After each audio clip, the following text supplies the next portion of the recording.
soldiers trying to storm in it. I rape racists, then castrate rapists, who else? I kill trans people if they fucking try to kill themselves. Please don't do this. I don't wanna watch you die. Please don't hate me. I'm American as apple pie. I'm so sorry. Didn't mean to make you lose your mind. The dream is over. Fuck you, bitch. I'd rather rip out my eyes. Dry drunk, high strung, only time I'm fun is right after I come. And I fuck once every 5 months, and time's up. Hashtag time's up. Might be your body, but it's my cunt. What the fuck you think I hate him so much? I'm Trump, and this YouTube channel is just mine comp. I'd rather breathe Zyklon B than bite my tongue. Used to wanna murder conservatives, I ain't proud of it. Back home being Republican wasn't allowed, was it? I spent my life in closets, now I'm coming out of them. Your friends and family, they don't really stick around, cause it's funny, when your heart breaks it doesn't make a sound, does it? Pick up the pieces, Max, get yourself some counseling. Now I don't bow down, found out how to be loud. Fuck it, and when you cowards drown me, I'll make sure that there's a crowd watching. Please don't do this. I don't wanna watch you die. Please don't hate me. I'm American as apple pie. I'm so sorry. Didn't mean to make you lose your mind. The dream is over. Fuck you, bitch. I'd rather rip out my eyes. Please don't do this. I don't wanna watch you die. Please don't hate me. I'm American as apple pie. I'm so sorry. Didn't mean to make you lose your mind. The dream is over. Fuck you, bitch. I'd rather rip out my eyes.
can understand it. Be the beat bandit who bring heat for the mic, unhanded. Whoever go after burn their hands and lips. A lot of rappers ran and abandoned their whips. It's just another day in the dunya. Don't leave your girl around B, he might swoon her. Up under the window, serenade her like a crooner. Stay ahead of the game and cut her off sooner. Break.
Alrighty. We're actually gonna start.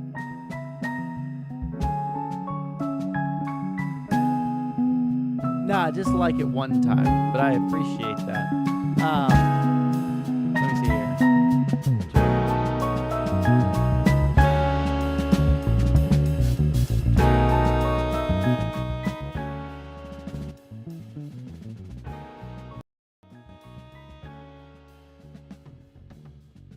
All right, we're gonna get started.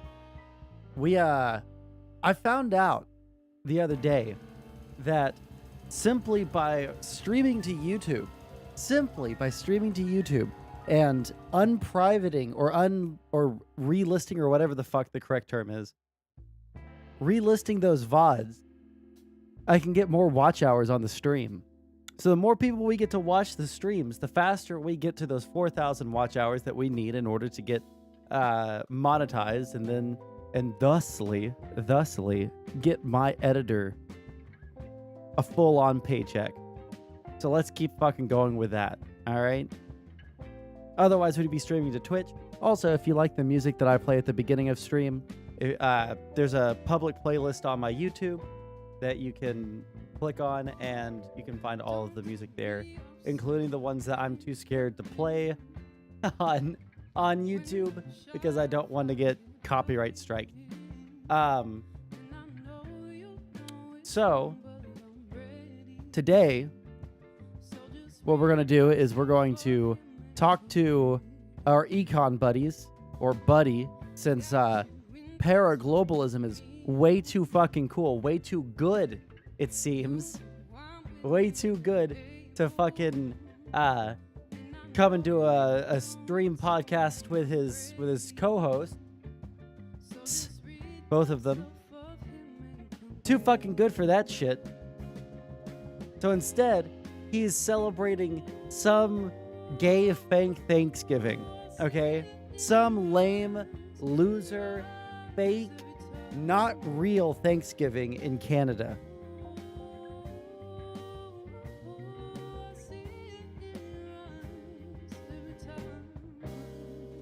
Unbelievable, if you ask me. Unfucking real. So that's what we're dealing with today. We're going to be doing a two-person podcast. I still need to get I need to find some way to streamline my screen space for YouTube streaming, because when I stream to YouTube, I'm also streaming to the new and improved streaming platform comfy.stream right here. Go ahead and make yourself an account there. It is not cozy.tv. This is a brand new direct competitor to cozy.tv. So if you're not a fan of Nick Fuentes or Ethan Ralph, or I mean the myriad of other bad actors on that site, Comfy, come over to Cozy, come over to Comfy, and you can see I'm the only person that's actually live over here on Comfy. All right, it says that I have 3 viewers. I'm not sure. I haven't seen anybody chat in chat right here. If you are on Comfy, you can type in chat to let me know that the chat is working. The more we know that the chat is working over there, the more that the devs can take care of any problems it might have. But look at all these fine young lads.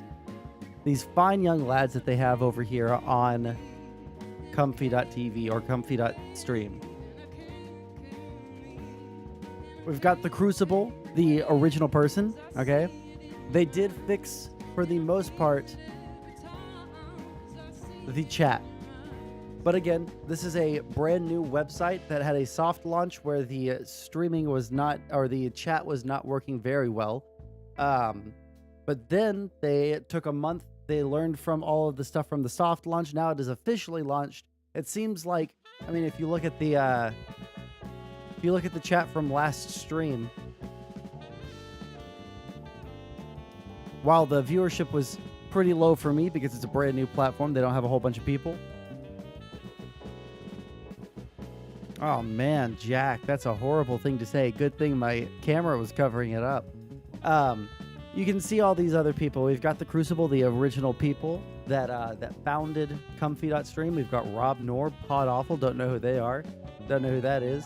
Jaden McNeil, formerly of the the Cozy Crew. Don't know who that is. We've got Kino Casino, Andy Worski, PPP, both of the Kino Casino. We've got Southern Dingo. I believe he's a white nationalist. Not a super great kind of position to have, but you know. We've got Nationalist Network, which is, I don't like the sound of that, but you know. And then we've got New Frontier. And they're ever expanding, ever trying to move more people over onto that site. So the more people that go over there, the better for that.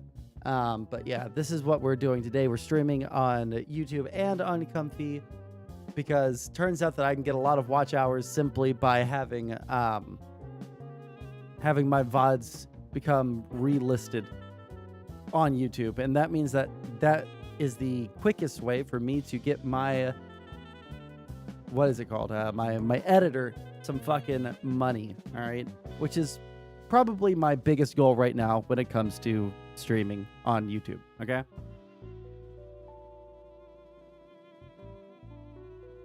also the discoverability on fucking YouTube is fucking crazy. All right, but we're just going to start. We're going to meme around for just a little bit before we get to the Econ part of this. So let's see what happened with that. Y'all see that Crimean bridge get just fucking obliterated? Fucking Exodia style, just like sent into the fucking Shadow Realm. I don't think I've ever seen a fucking explosion that big. Hopefully they'll have the, I mean, almost certainly they'll have the video. Yeah, right at the beginning. The video of this fucking explosion is unfucking real, guys. It's actually fucking crazy. Begin with a deadly rocket attack in Ukraine. Yeah, at least 12 people were killed and dozens more were wounded in an attack on Zaporizhia last night. That's according to a Ukrainian official. Oh, this isn't that video. Authorities actually revised the death toll down. Earlier, they said 17 had been killed. Ukraine's Air Force says the city was hit by 6 Russian cruise missiles and 16 anti-aircraft missiles. Ooh. The attack comes just a day after a massive explosion damaged the only bridge linking Crimea, occupied by the Russians, and the Russian mainland. Russian officials say at least 3 people were killed in that blast, and satellite images show the bridge before and after. Also, there's 9 people watching, and we only have 2 likes on the stream. Like the fucking stream. That's very important, especially at the very beginning of the stream. The more likes we get at the very beginning of the stream, the more likely more people are to come through. So please click the fucking like button. Ukrainian officials celebrated the explosion without directly claiming responsibility. Let's get the latest now from Ukraine. CNN international correspondent Frederick Plykin joining us now live from Kyiv. Hi there, Fred. So what's the latest happening in Zaporizhia? Hi there, Amber. Well, it's still a devastating scene. You just mentioned the fact that the Ukrainians have now revised the death toll down to 12. However, they did revise up the amount of people who were wounded in that attack. Hold on, give me the fucking Crimean bridge explosion, if you look bro. at some of the images coming out of Zaporizhia, we can clearly see why. Forward. It was residential buildings, apparently, that were hit, big old Soviet, that city. At the same time, Russians still trying to get behind what happened to the Crimean bridge and also working overtime to get it up and running again. They do say that there is a trickle of traffic coming across that bridge, but of course it remains a bottleneck, and with that, a big headache for Vladimir Putin as well. Here's what we're learning. Let's learn. A devastating blow to Vladimir Putin's war effort in Ukraine, both strategically and symbolically. The Kerch Bridge that links Russia's mainland. This bridge, by the way, was like the hugest fucking deal. The hugest fucking deal to Putin. He basically staked everything on this shit, dude. All right? He was like, look at this. Crimea is ours. We built this beautiful bridge. You know, if Donald Trump had been the person that was giving out the promo for this, it was the best bridge of all time, the greatest bridge. No bridge has ever come nearly close to how good this bridge is. It's made of the finest concrete and the most sturdy rebar you've ever seen. With occupied Crimea on fire and heavily damaged. Moscow's investigative committee acknowledging the severity of the attack. According to preliminary information, a truck exploded on the automobile part of the Crimean Bridge from the side of the Tarman Peninsula in the morning today, which caused 7 fuel tanks to ignite on a train heading towards the Crimean Peninsula. As a result, 2 lanes partially collapsed. This CCTV video appears to show the moment of the blast. A truck is seen driving on the lane leading towards Crimea when all of a sudden there's a massive explosion, though it's not clear whether it is the truck that actually blew up. Russian officials saying several... The video of the actual truck explosion, I am not a demolitions expert. I have fired rifles when I've gone hunting with my grandfather. Nothing has ever exploded when I've done that. The closest I've ever been to an explosion was on the 4th of July or on New Year's when we're setting off fireworks. But from what I've seen on Twitter, people who are experts in demolition shit, they say that there's probably no way that it was a truck bomb, because if you look at the explosion, it doesn't really come out laterally across the bridge here, right? Like, you would expect a truck bomb to explode and all of the force to radiate out from that, but it doesn't really come very far in the like towards the camera itself, right? So that would imply that there isn't very much force directly on the bridge. It seems like there's a lot of force like under or on top of the bridge that's exploding upwards and downwards in a like radial area this way, as opposed to, you know, going along the top of the bridge. I don't fucking know. Maybe someone in chat, or maybe someone else has some kind of information, or maybe someone in chat was like a demolitions expert in the military or some shit, but I don't fucking know. But I also don't think that a simple truck bomb could do the kind of damage that we saw, to where it very neatly collapsed the part of the bridge that people drive on. Truck that actually blew up. Russian officials saying several people were killed in the attack. Moscow already pointing the finger at Ukraine, but so far no claim of responsibility from Kiev's leadership. Crimea, the bridge, the beginning. Everything illegal must be destroyed. Everything stolen must be returned to Ukraine. Everything occupied by Russia must be expelled, an advisor to Ukraine's president tweeted. While I also don't understand why the Ukrainians aren't just taking responsibility for it. Is there like some reason for that? Because who the fuck, number one, who the fuck else is going to blow up the fucking bridge to Crimea? All right, because that is a major supply line for the Russians to get supplies to their military in the south of Ukraine. I can't imagine that they would do this to themselves. There's not really any real reason to. Like, I can hear arguments for why Russia like blew up Nord Stream because of their immediate response afterwards, but this seems way less like they could spin this in a positive direction for themselves. Russian authorities say fuel and food supplies to Crimea are ensured. Videos released on social media show long lines forming at gas stations on the peninsula just hours after the blast. The Crimean Bridge is a vital supply artery for Russian forces fighting in Ukraine, but it's also a prestige project for Russian President Vladimir Putin. Putin personally drove a truck across the bridge when it was opened in 2018. The attack came just a day after Putin's 70th birthday, leading Ukraine's national security advisor to tweet this video apparently mocking Russia's leader. Happy birthday, Mr. President. Ukraine's postal service was quick to issue a stamp commemorating the bridge explosion. Residents in the capital taking selfies in front of the main post office. We have waited for the moment the bridge burns. I think all Ukrainians waited for it. And we are very satisfied it's finally happened. Moscow says it got the railway section of the bridge up and running again quickly, but the damage to the road section is more extensive, creating another bottleneck for Russian forces in southern Ukraine already struggling with logistics.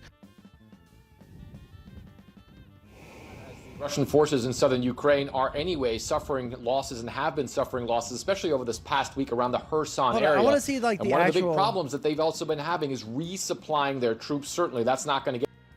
I want to see the actual explosion. Yeah, let's watch this video.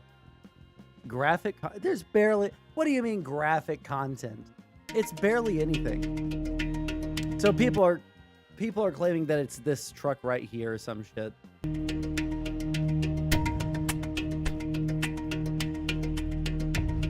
But see, like that's what people have been. Here, we'll play that in super slow motion. Okay. Good. 0.25.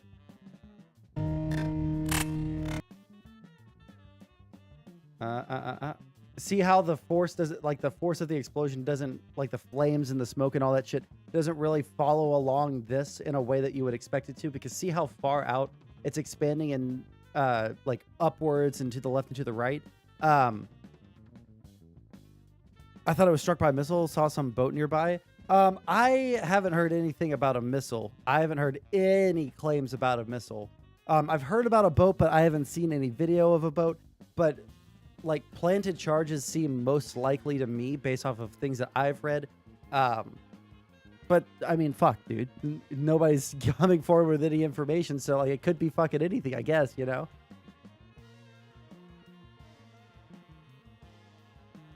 But yeah, that's the explosion right there.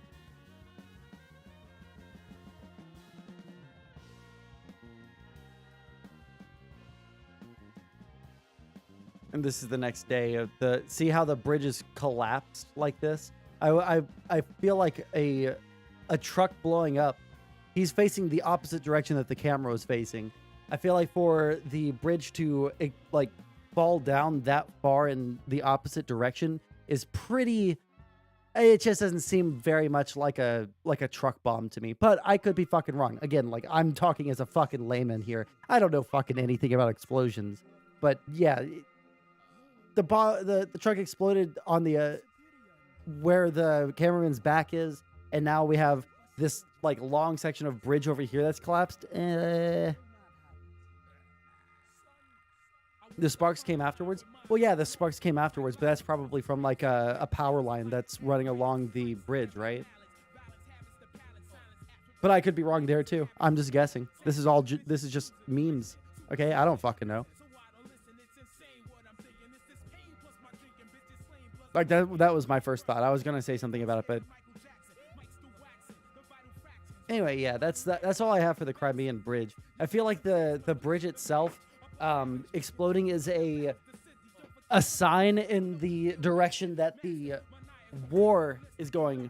I mean, it's been going pretty bad for Russia for the past couple of weeks or months, but this right here is pretty bad for them. It's really, really bad for them. Like, if half of their supplies for their southern offensive is coming through this Crimean bridge right here, and it just got completely fucked with one explosion, then yeah, I don't know what they're gonna do for, especially like around Kherson, I believe. Fuck me, I don't know. I guess we can go to the invasion map. Ukraine.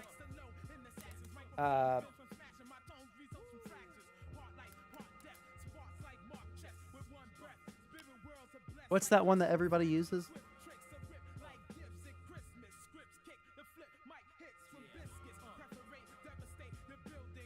Oh, that's the one. Yeah, Kherson right here. Because this right here, like 4 or 5 days ago, was still held by the Russians. But the Ukrainians are pushing down into it. They're fucking taking over. If they're... And I believe this is that bridge that was destroyed right here. So if most of their supplies are coming down through here and up through here, then they're going to have to pull all of their resources from this direction or by boat or train this way. And where is Mariupol? Oh, man. That place has been bombed to hell and back, dude. There's not very much going on. They don't have very much infrastructure there anymore. So, like, all of the bridges and all of the shit over here, this is just, like, fields and fields of missile pockmarking the fucking earth. So if there's, like, no bridges over here, they're not going to drive shit from here all the way over here and resupply them very easily. Unless they're willing to start building up pontoon bridges across these many, many rivers and shit. to get it over there. And if they build up those pontoon bridges, that means that the Ukrainians, as they push forward, might be able to use those. So they might not want to be able to do that. But yeah, it's looking pretty spooky for the Russians right now. Really quick, before I move on to the next thing, like the fucking stream. All right. If you like the stream, especially early on like this, it'll put it into more people's, what do you call it? Their feeds. Okay. So if you like the stream right now, it helps me out a lot. It gets more people in chat. You guys can argue with all the people that you dislike in chat, which I fucking love. Okay. I love it when people are arguing in chat because it means I don't have to do it for you guys. So like the stream. And there's a video that I've been wanting to watch for a while. How much time do we got? We got about 20 minutes. So we haven't been able to like check up on Infrared for a long fucking time because he got banned from Twitch. And so I thought it would be fun and funny to check up on what he's doing, right? Actually, 1 second. I'm going to sneeze.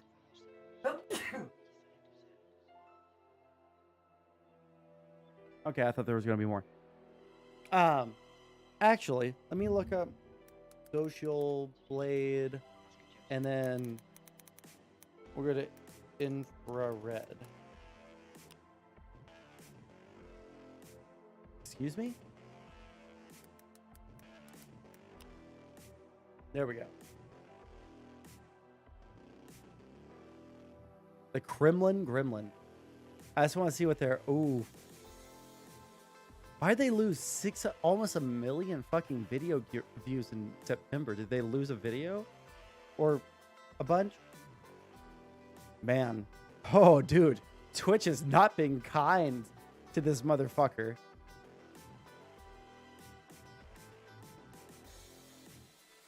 So he must have been banned sometime in... I think that he got banned somewhere in March or early April because of the whole invasion into Ukraine. And then he kept on streaming, but I wonder what all of this is. Yeah, the Kremlin Gremlin. The AK 4'7" himself. All right, guys.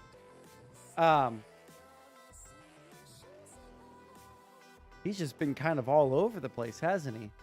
I guess Jackson Hinkle hasn't been bringing him up the way that Infrared brought Jackson to the forefront of people's minds, huh? So much for that socialist solidarity, right? Yeah, let's see what this is all about. Let me turn off the music really quick. Came across you with the trending hashtag MAGA communism. And Matt brought this up the other day, and Oh, that shit's so fucking cringe, dude. I thought it was like a half joke. The idea of MAGA communism. Okay, buddy, let's see a demonstration. Why don't you go to a MAGA or Republican rally and try to convince the people who attend these events that communism is good on camera? I would love to see how it goes. The MAGA communism thing has to be the funniest fucking thing yet to develop in the past, folks. See, what's funny about this this voice that he's using here is that this is Haz's real voice. This is his real voice, and he has to add all those filters to make his voice sound deep and imposing to other people. Imagine any of them saying MAGA communism to an actual Trump supporter on a Trump rally in real life. Like, hello, they'll be treated like fucking freaks. Which, I mean, they are. True.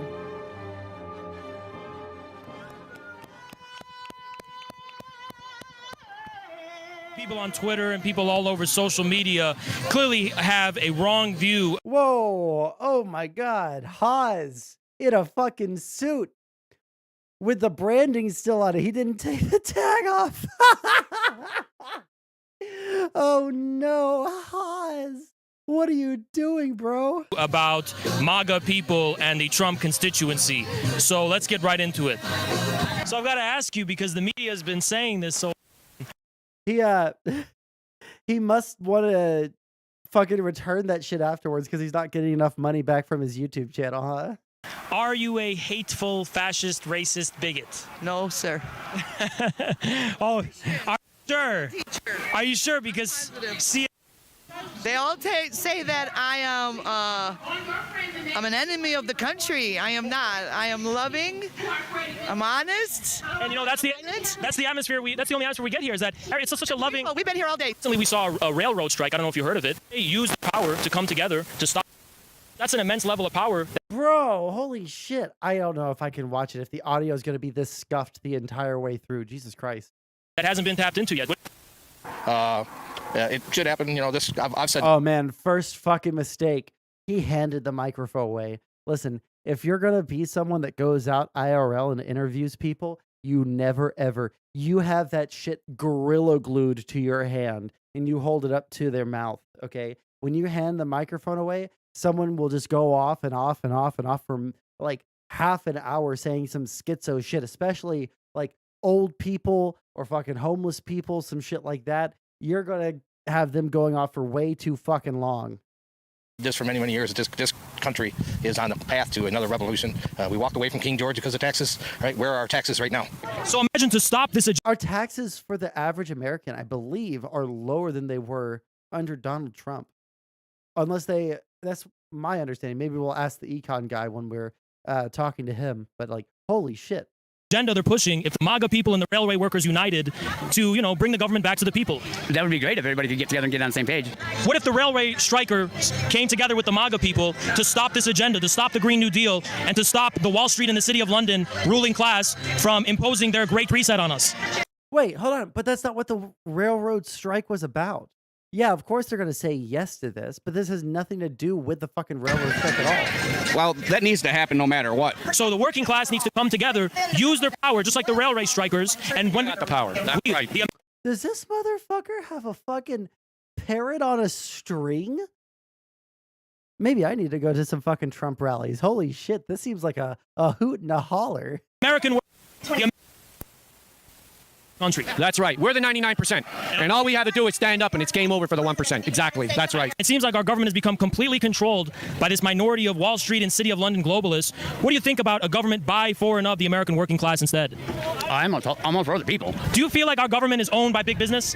Yeah, for the most part. Yeah. Don't you think that they're screwing over the little guy and they're screwing over the working class to help Wall Street and help the big bankers? Well, yeah, I mean, there's an establishment, there's, people in power that are, trying to set things up for themselves, and none of it's working out for us. So people need to rise up. But the other thing people need to do is we need to work on Where's the MAGA communism coming into this? He hasn't said the word communism once to them.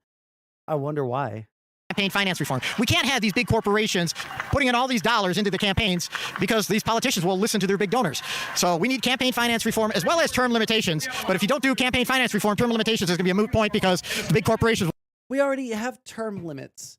Fuck, I hate people, dude. Nobody has any fucking clue at all how our fucking system works at all. We'll just rent those seats and keep putting their people in. You're speaking to a man that's got Democrat votes from the 70s, drop forks. So the years, the independent heart, when they brought in NAFTA, you talk about the working man. When they brought that in, that's when I jumped on the parole bandwagon. Well, now it happens to be Clinton brought NAFTA in anyway.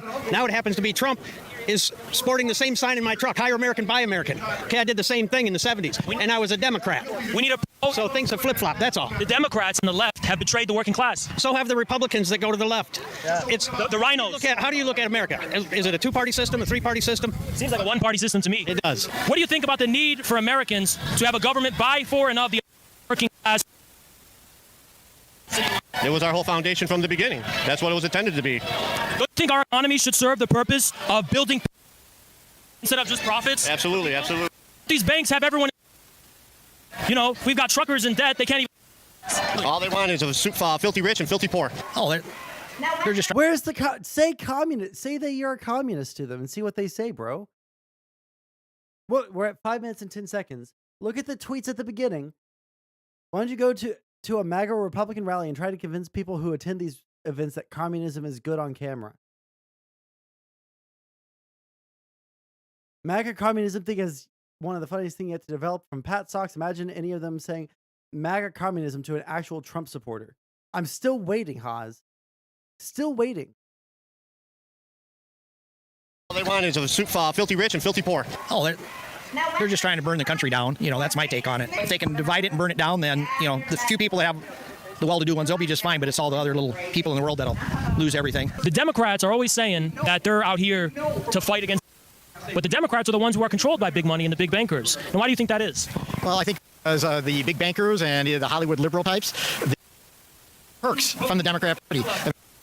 Now, our gubernatorial candidate, Tudor Dixon, is being outspent almost 10-1. I mean, Gretchen Whitmore's got about $15 million on the bank, and Tudor right now has got about $4 million. So, and it's the same across the line. So we're getting a lot of outside money from big bankers and Hollywood because they are getting the perks from the far left, the liberal part of the party, of their party, the Democrat Party. We need a government by, for, and of the American working class that promotes common prosperity, not the interests of the rentier and financial big bankers. You're absolutely right and everything. And if we had... Hold on, I'm doing Control F. Communism.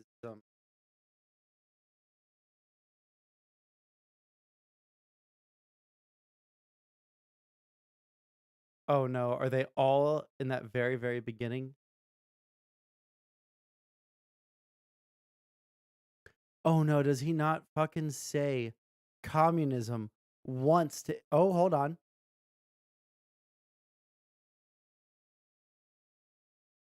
Let's skip to where he actually tries to tell someone about MAGA communism. Okay, that's what I need to see. Promote businesses, promote industry, fight the Green New Deal and the Green Agenda. I totally agree. Imagine what we could do with all these other countries we're trying to go to war with if we shook hands, win-win trade deals, infrastructure. And grow together. Grow together, right? Now let's Putin, Trump, and Xi come together, fight... I was just blown away by this fucking jacket. The globalists, fight Soros, kick out the bankers, build common prosperity, promote wealth over poverty. Oh, very much so. What I think is that we should return to the foundational principles of this country, which is based on the common prosperity of the people. I agree with you totally. On social media that's trending, and it's called MAGA communism. The basic idea is common prosperity. The government should be simplified, 1776, small government, but it's going to not allow Wall Street and Bill Gates to buy out, promote industry, and have common prosperity for the people while not using the steel oil. What do you think about that? That is a great idea you got there. I totally, wholeheartedly agree with you. None of them are. No one believes this here. Nationalizing the steel and the oil. Number one is what is our main exports? It's going to be technology. It's going to be oil and food, I believe, right? Not steel. U.S. exports 5%. I actually don't know what the answer is here. Maybe steel is in the top 10, maybe? So mineral fuels, including oil, machinery, including computers, electrical machinery, equipment, vehicles, optical technology, technical medical apparatus, aircraft, gems, precious metals, pharmaceuticals, plastics, and organic chemicals. Not in the top 10. Not even in the top 10. Why the fuck would we nationalize our fucking steel industry?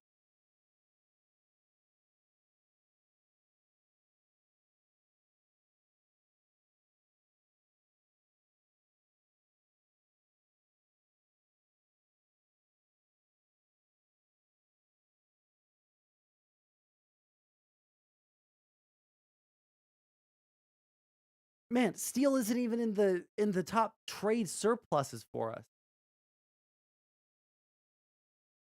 Why the fuck would we do that? That's so fucking stupid. Well, a community, right? Yeah. We're all a community, so we can't let these big businesses take that kind of control. And you can call that the root word is community. Instead of their socialism, their globalist corporate socialism, we have a working class MAGA communism. If you think about it, the globalists have always been after Russia and China. They wanted to stop President Trump from making peace even with the North Koreans. So maybe there's a thing or two we can learn. Let's promote industry. Let's promote steel manufacturing. Let's bring back hard-working American working class jobs. Well, ever since they started taking all those jobs out of the country, it's been a... Good eye. Eagle Eye Brian in chat. Products causing biggest trade deficits for the United States. Blah, blah, blah.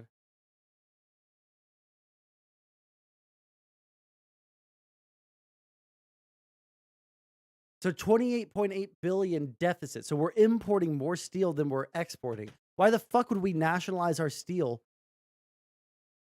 To make it more expensive for us to build buildings and to do normal shit in the United States? What would be the fucking purpose?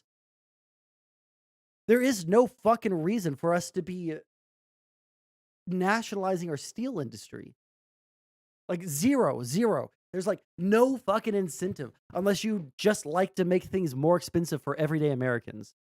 It's been bad for especially Michigan. You got Frigidaire, you've got all these big companies that were moved over to Mexico, and what did it do? It put all us out of work. And that's because our government's owned by money instead of being owned by the people. I agree. I know China's got its ups and downs. We all know that. But Bill Gates can't go to China and buy up their land, right? Well, not without their permission. Yeah, and shouldn't we have the same thing where we basically say it's Look, American? I'm a free market capitalist, you know? Yeah, but China's got a lot of free markets on the ground, on below. A lot of people don't know that. Taxes are lower there, if you can believe it. It just shows how big our government has gotten. Well, yeah, I can't argue with you. So there's a new Twitter. It's called MAGA. It's false dichotomy between the left and the right. We should come together and unite. Listen, I mean, he has Oilers that send him tons of money when he streams. I'm pretty sure. Like there are people who'll just drop $100 at a fucking time, and he doesn't have money for equipment for like a better mic for this. Sorry, this is a technical critique, not anything of what he's saying. But Jesus, just triggers the fuck out of me. The establishment. America was founded on the idea of government. I believe we should go back to small government, and the communities should be in the community. All the money should stay in the community. The big money, the big businesses are creating a corporate socialism to make sure the little guy never gets any prosperity to challenge them. Right. But what do you think about this new idea, which a lot of MAGA people are coming around to? Jesus, crazy, but they're calling it MAGA communism to fight the corporate socialism. Like I said, that is what the left is saying. They make it up. Everything they say most of them are lies. But it seems like from the people I talk to, it's more conservative, and it's not to have the government control everything, but it's to make sure the government steps in and tells Bill Gates, no, you can't buy our farmland. That's for farmers to grow food. Well, Bill Gates is going to be caught for treason, and he'll have to give back our land. That will happen. And land should be for Americans, not for money. Now let me ask you, what do you think their corporate socialism? We have a working class, pro-prosperity, pro-small businesses, pro-farmers owning. This man looks so uncomfortable the second he brings up communism. he looks nonplussed. Their farmland, no Bill Gates and the GMOs owning it, and the communism word, common prosperity. I love the guy's tan line though. I don't know if you guys can see it really well, but this guy has some fucking Oakley fucking tan lines right here. Prosperity. Government for the people, not for big money. Yeah, well, the government should be for the people. The government, our founding fathers created limited government. We were just supposed to defend and build infrastructures. That's why we have all these individual states with the 10th Amendment, states' rights. The people are the fourth branch of the government, and now the fourth branch is finally speaking up because they realize that their current government, their current leaders, have been stealing from them for decades, and now the roost has come home to crow. The working man doesn't get a piece of the pie anymore. They're pushing their completely working class. Bro, just cut this one out. Well, I don't know exactly what that means, but I do believe that the pie anymore. For decades. Pushing their completely working class. I don't know. Well, I don't know exactly what that means, but I do believe that the operations of America have turned left and attached party. The severe. When the way I look, we're a two-party system. We're a corporate party and an independent party, and the corporate party has two factions: Republican and Democrat, and they work together, and that's why they're happy to compromise, because together in some fashion. You know, I'm coming from a perspective. See, I call myself a communist with a capital C, but I support MAGA. Crazy enough, right? Okay. Yeah, and you know, people disagree with me, but it's not like the left where they will fight you and they'll punch you and attack you for. Right. They will attack you if they don't agree with anything you say. They will attack you. They'll attack me because I wear a shirt that says, and we know. Yeah. We know the truth. So it's corporate socialism where they're going to. I don't think anyone's going to attack you over that shirt.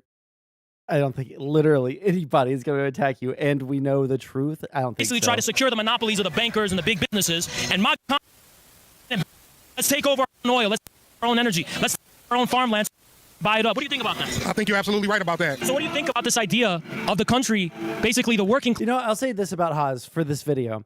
He's very good at hitting on like 2 or 3 buzzwords per person that he knows they're going to dislike, right? So like corporate America or Bill Gates buying up our land or some shit like that. He's brought it up with most of these people. He has a very, very specific line that he's trying to attack. And then for a couple of these people, he's brought up communism, and they're like, well, I don't know about that one, Chief. But yeah, I agree that maybe like corporations shouldn't have too much power. This does not mean that they support fucking MAGA communism. And 90% of the shit that you talk, well, hold on. I was about to say 90%. I'd say about 70% of the shit that you talk about in regards to like dialectics and fucking Marxism and shit like that, they're going to immediately shut their fucking brain off. They're going to say, what the fuck? This guy is a fucking deep state actor. And they're going to never listen to you again. Class takes back this country, and the government doesn't own everything. The small communities and the working people own their own shit, but the government makes sure that money's not in control, but the people are in control. That's the way it needs to be. Money ain't nothing. So that's really the MAGA communism idea. You know, there's a scary word, but I feel like this lady keeps on trying to back away like she's about to leave, but she can't find a way to politely do it. Maybe I'm reading into that too much, but it's about common prosperity instead of the socialism AOC and Bernie are trying to push. Right, I agree. We need to take that back. What do you think about this idea? It sounds crazy. It's called MAGA communism, and the communism thing means commonwealth, common prosperity. We all come together, the workers striking at the railroads, the MAGA industrial working class, the small farmers. We all unite with our power. We kick out the globalists, kick out George Soros, kick out Klaus Schwab, and stop that great reset agenda in its tracks. Don't kick out Biden either. Absolutely. Let's go, Brandon. That's it. Let's go, Brandon. Yeah. But, definitely, we all got to come together. Don't listen to the media. The media is trying to brainwash everybody. Yeah. And that's all it's doing. So much, brother. I appreciate this so much. Thank you. Thank you so much, brother. I appreciate you so much. Thank you. Thank you so much, sir. I appreciate it. Thank you. Thank you so much, sir. Appreciate it. Thank you. You too. Yes, sir. Thank you so much. I still can't get over the parrot on the fucking string. Okay, parrot on a string. Can't fucking get over that. That's some fucking cool shit. Okay, this man right here, Giga Chad. I don't give a fuck what he said before. Fucking awesome. Do you think that the parrot tries to fly away ever, and he just has to like yoink it down or some shit, or I don't fucking know. Okay, what time do we got? We've got 3:29. Let me see what our Econ guy says.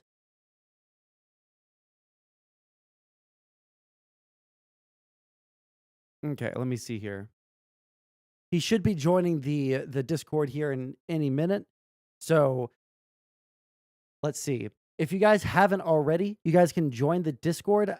I need to find out some way that is like the best way for us to be able to share links in YouTube chat, so you guys can link memes and shit like that for us to go over while we're waiting for something, or if something comes up.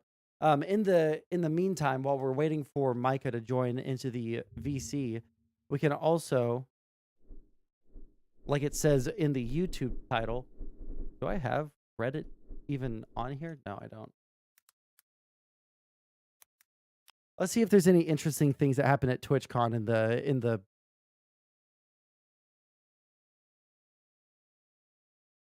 meantime. Let's see here.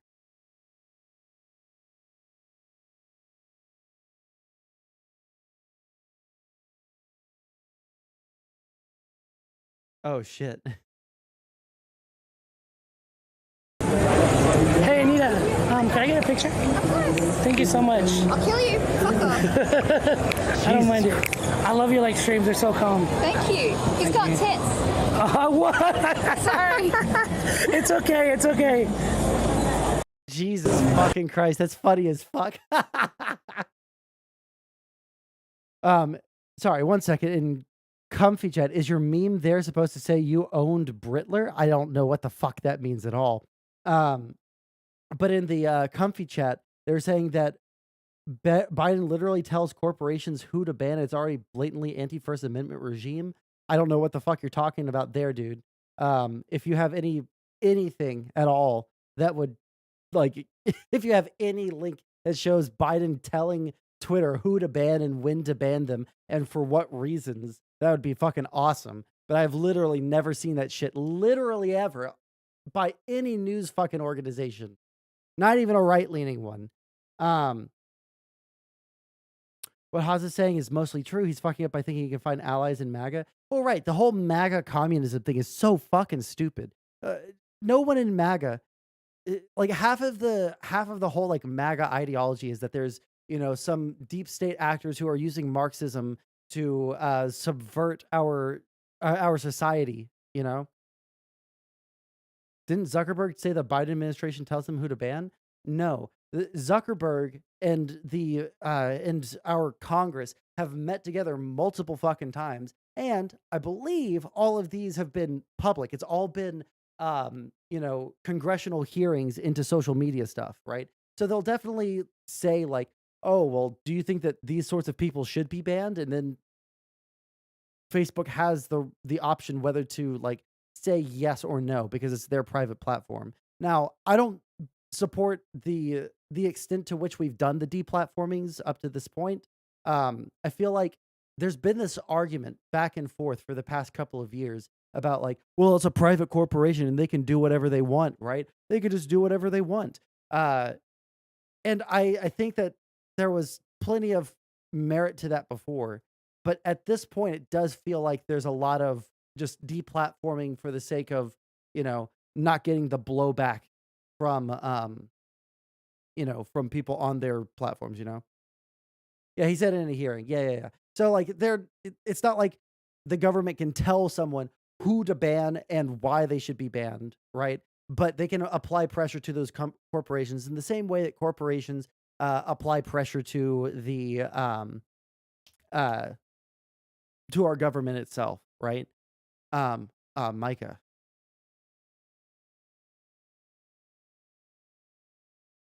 Jump in my Discord and I'll be there shortly. All right, we're about to have an Econ podcast. Our third chair is at Fake and Gay Fake Thanksgiving in Canada. So we will not have him on there. Let me just see what this is. Real quick. I have 24-hour security. That's why I said security had to get involved because the stalker showed up. Just because I have security, though, doesn't mean I want the stalker to see me. So that's why I went up to the room, and then I got that message, and I never came down. And then Mars, my camera guy, told me that he actually pulled up. So, I did not come down. Jesus. All right. Let me move this aside. Let me go to my Discord. Let me put in my actual headphone jack real quick, and we'll get started on the Econ portion of the stream.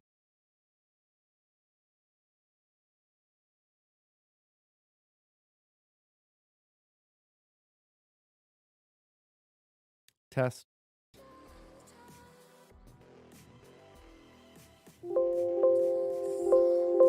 Oh, Jesus. It's doing the thing where it's so fucking quiet I won't be able to hear anything again. God fucking damn it. All right. We'll fucking do it live. Fuck it. We'll do it live.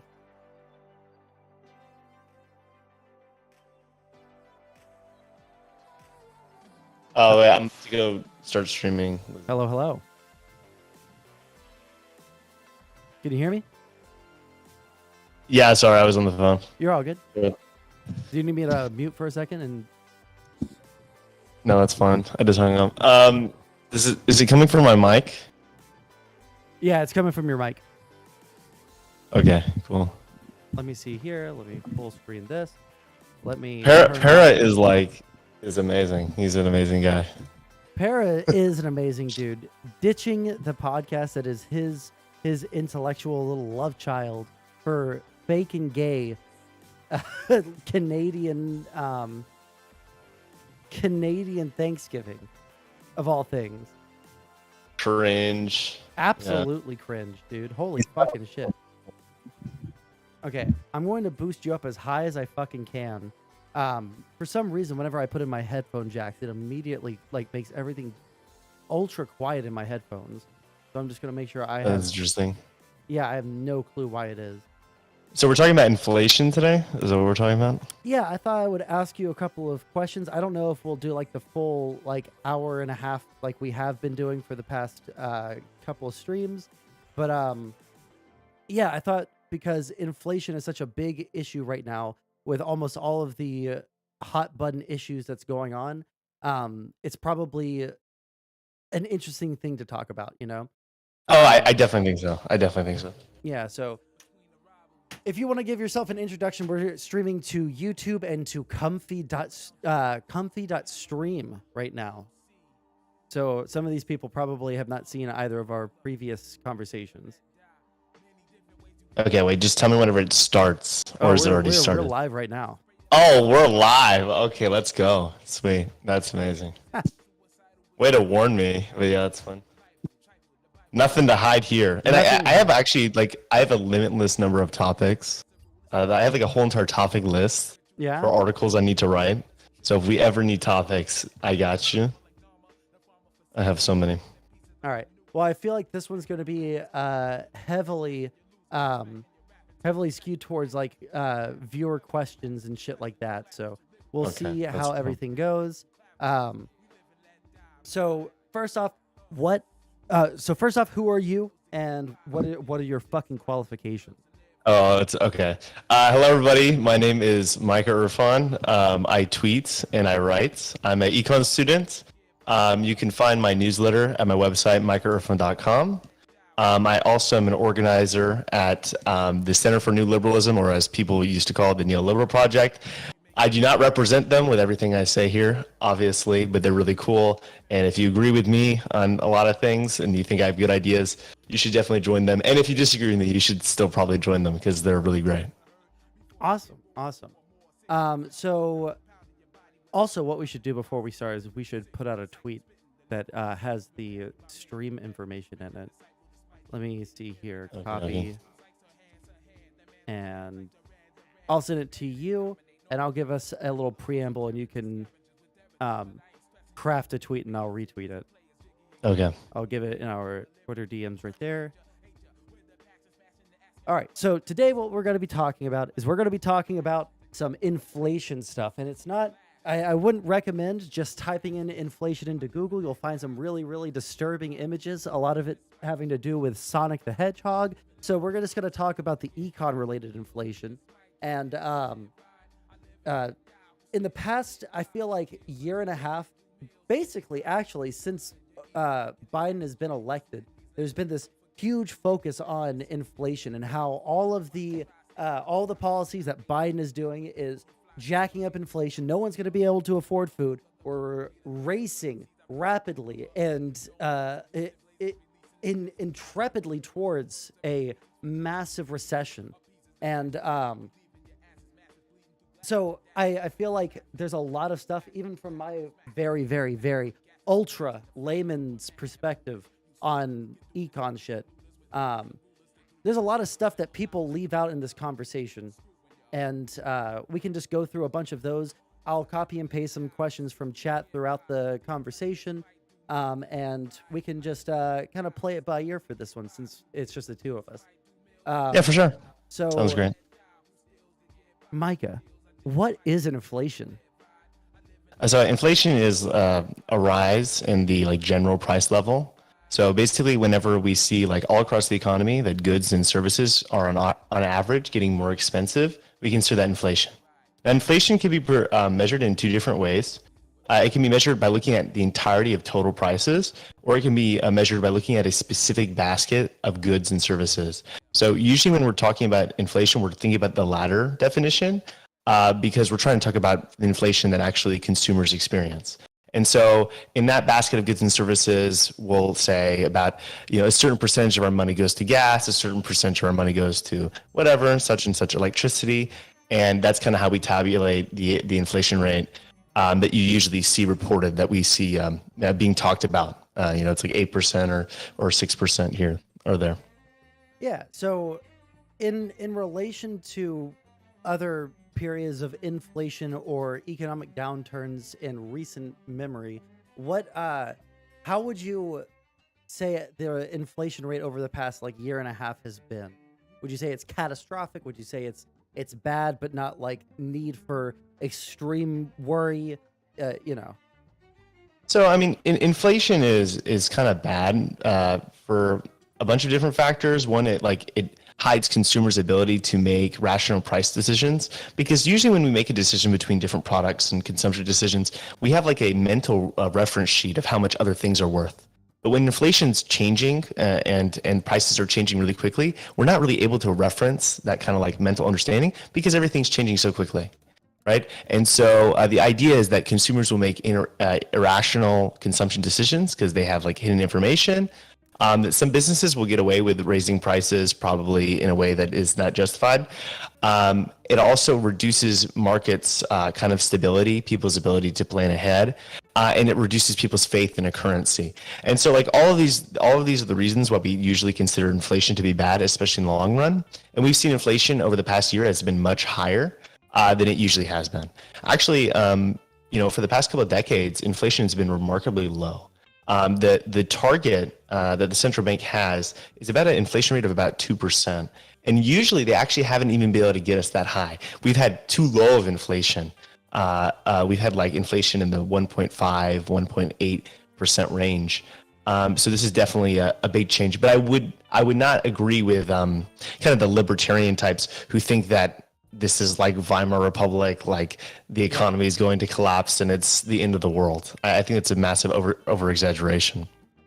So I'm going to, oh man, there was a question I was about to ask and I've completely lost it.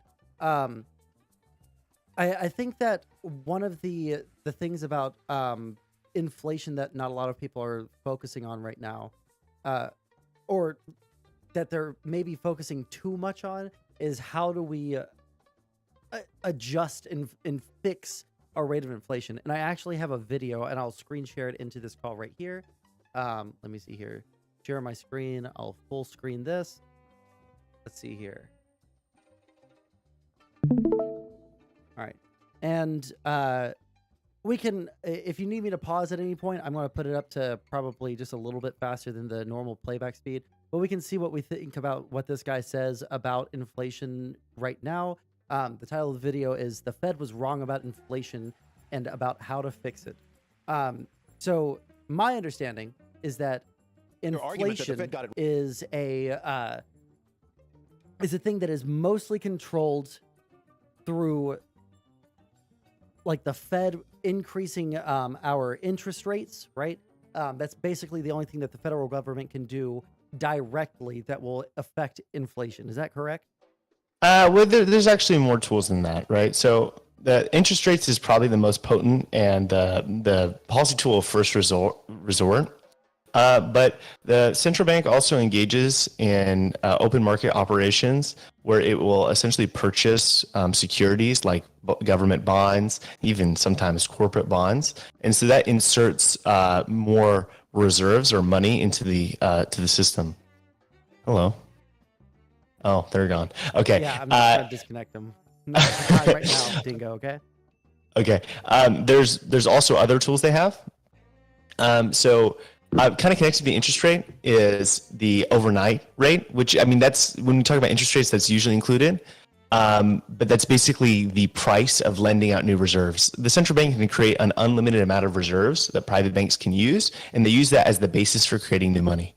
And so if we're in a situation where we think inflation is far too low and we want more employment and we want more stimulus, they will reduce the cost of reserves and make it very cheap for banks to borrow more reserves to make even more loans. Also, the federal government, not the central bank, can affect inflation through its fiscal policies. So, for instance, reducing the deficit usually is going to actually be disinflationary. It's going to reduce inflation, but not in all instances. Certain tax measures over other tax measures, like switching them out, that can also have an effect on inflation. So, of all the things that we've seen the government do so far to try and drive down the rate of inflation, what have you seen us do? I mean, the majority of action has actually just happened on behalf of the central bank, because we haven't seen fiscal policy really make a priority of reducing inflation. The so-called Inflation Reduction Act only made pretty minor changes to like the long-term deficit projections. And even then, you can make arguments based on how government policy there was affecting the velocity of money, how fast money was moving in the economy, that it really didn't do very much. Then we had student debt cancellation, which increased expenditures and pretty much got rid of that deficit effect. So the central bank is doing what it can, and it's basically trying to reverse its open market operations by selling off all these assets it accumulated. And it's also raising interest rates. And I think, those are reasonable things for them to do in this context. So you said the student loan cancellations would be something that would lower inflation, but No, it increases. Oh, it increases it. Got you. Okay, so let's play this video. We'll see what this guy has to say, and we'll see if it's reasonable or if he's got it all wrong, in which case you can enlighten us. All right.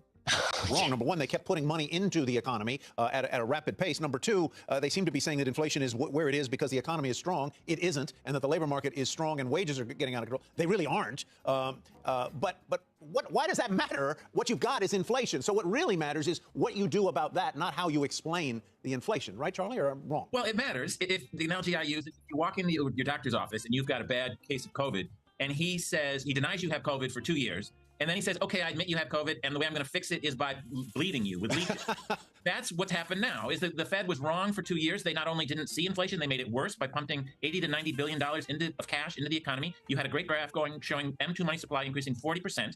And now they think the way to fix this inflation is by messing up the economy. That's a bad answer. That's like putting leeches on a bring out the leeches. Body. Let's try some cupping, huh? What about that? Right. So, okay, go ahead. The graph you had, just quickly, Tyler. So in terms of, let me go back to this graph right here. So when it comes to the money supply in billions of dollars, does that directly affect inflation? Because my understanding is that it doesn't directly. It's kind of a secondary thing. So the money supply definitely affects inflation. Really, the way that we can calculate or kind of determine inflation is it's going to be, if supply is held constant, it's a demand increase or it's a reduction in supply. And a demand increase can come from either an increase in the velocity of money, how fast money is moving throughout the economy and exchanging hands, or an increase in the total supply of money. Either of those things will increase demand. And if supply is the same, well, that's going to lead to an increase in prices. I really disagree with this guy. I think his take is a little bit ridiculous. Do we have more of the video to watch? Yeah, we do. But why do you think his take is ridiculous? Well, I mean, the argument he's making, which is like I guess a very common argument among more right-wing individuals, is that the Federal Reserve effed up and they've just pumped way too much money into the economy, and so that's the primary reason we're having this inflation. Okay, fair enough, but they shouldn't reverse it because reversing it messes everything up. I mean, it seems like if you buy the premise that the Fed caused it through their activities of buying up assets and having low interest rates, you would think that selling those assets and raising interest would be the way you'd fix it. I don't see why that would imply that'd be like catastrophic. Yeah, it's certainly unprecedented. Yeah, a lot of the arguments that I see on Twitch or on YouTube from people that are government detractors, people who really dislike Biden or dislike whatever is happening right now with inflation. They say that, well, what the Fed shouldn't be doing actually right now is increasing the interest rate, and they shouldn't be spending any money, right? Which implies that we should be keeping it as low as possible because it was very, very low for the longest fucking time. So if we're going to, their argument is that by increasing the interest rate, it hurts people that are here at home because of policies that we've done.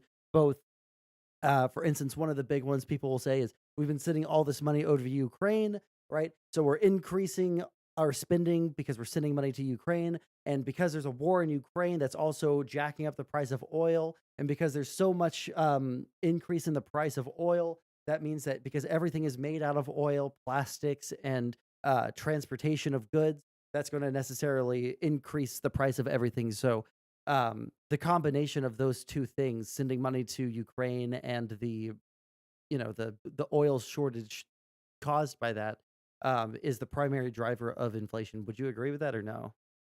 Definitely not in the case of sending money to Ukraine. Mm-hmm. The effect of that is pretty marginal. I mean, you look at the total amount of money that we send to Ukraine, and it's really a drop in the bucket when it comes to our total spending. I mean, it's not really that significant.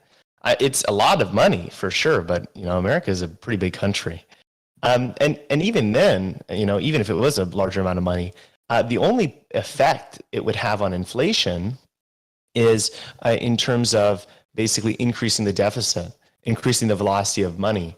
Now, I think that's also pretty questionable. I mean, so the difference between the velocity of money taken out via taxes versus issued through bonds, that is really, it's it's not super clear cut that in all cases there's a massive difference there. I think there is a difference, and I think that can contribute to inflation, but it doesn't seem like that's a massive contributor in my view.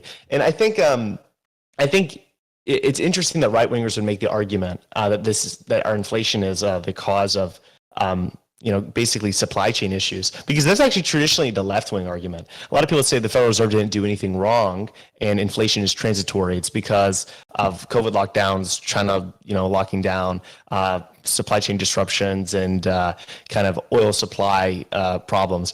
I don't think that's fully true. And we know it's not fully true because if we look at nominal GDP growth, which is kind of a measure of demand growth over time, you can see that it's grown very, very fast. And so we know that some of it comes from demand growth, but I find it very interesting that right-wingers would parrot a pretty left-wing appraisal of the situation. Okay, so let's go ahead and finish out as much of this video as we can stomach. The graph you have, just quickly, Tyler, the graph you have up on the screen shows the money supply, but the good news is it has finally started to level out. So since March, the money supply hasn't gone up at all. And so finally, we've got about 4 or 5 months of no growth in the money supply.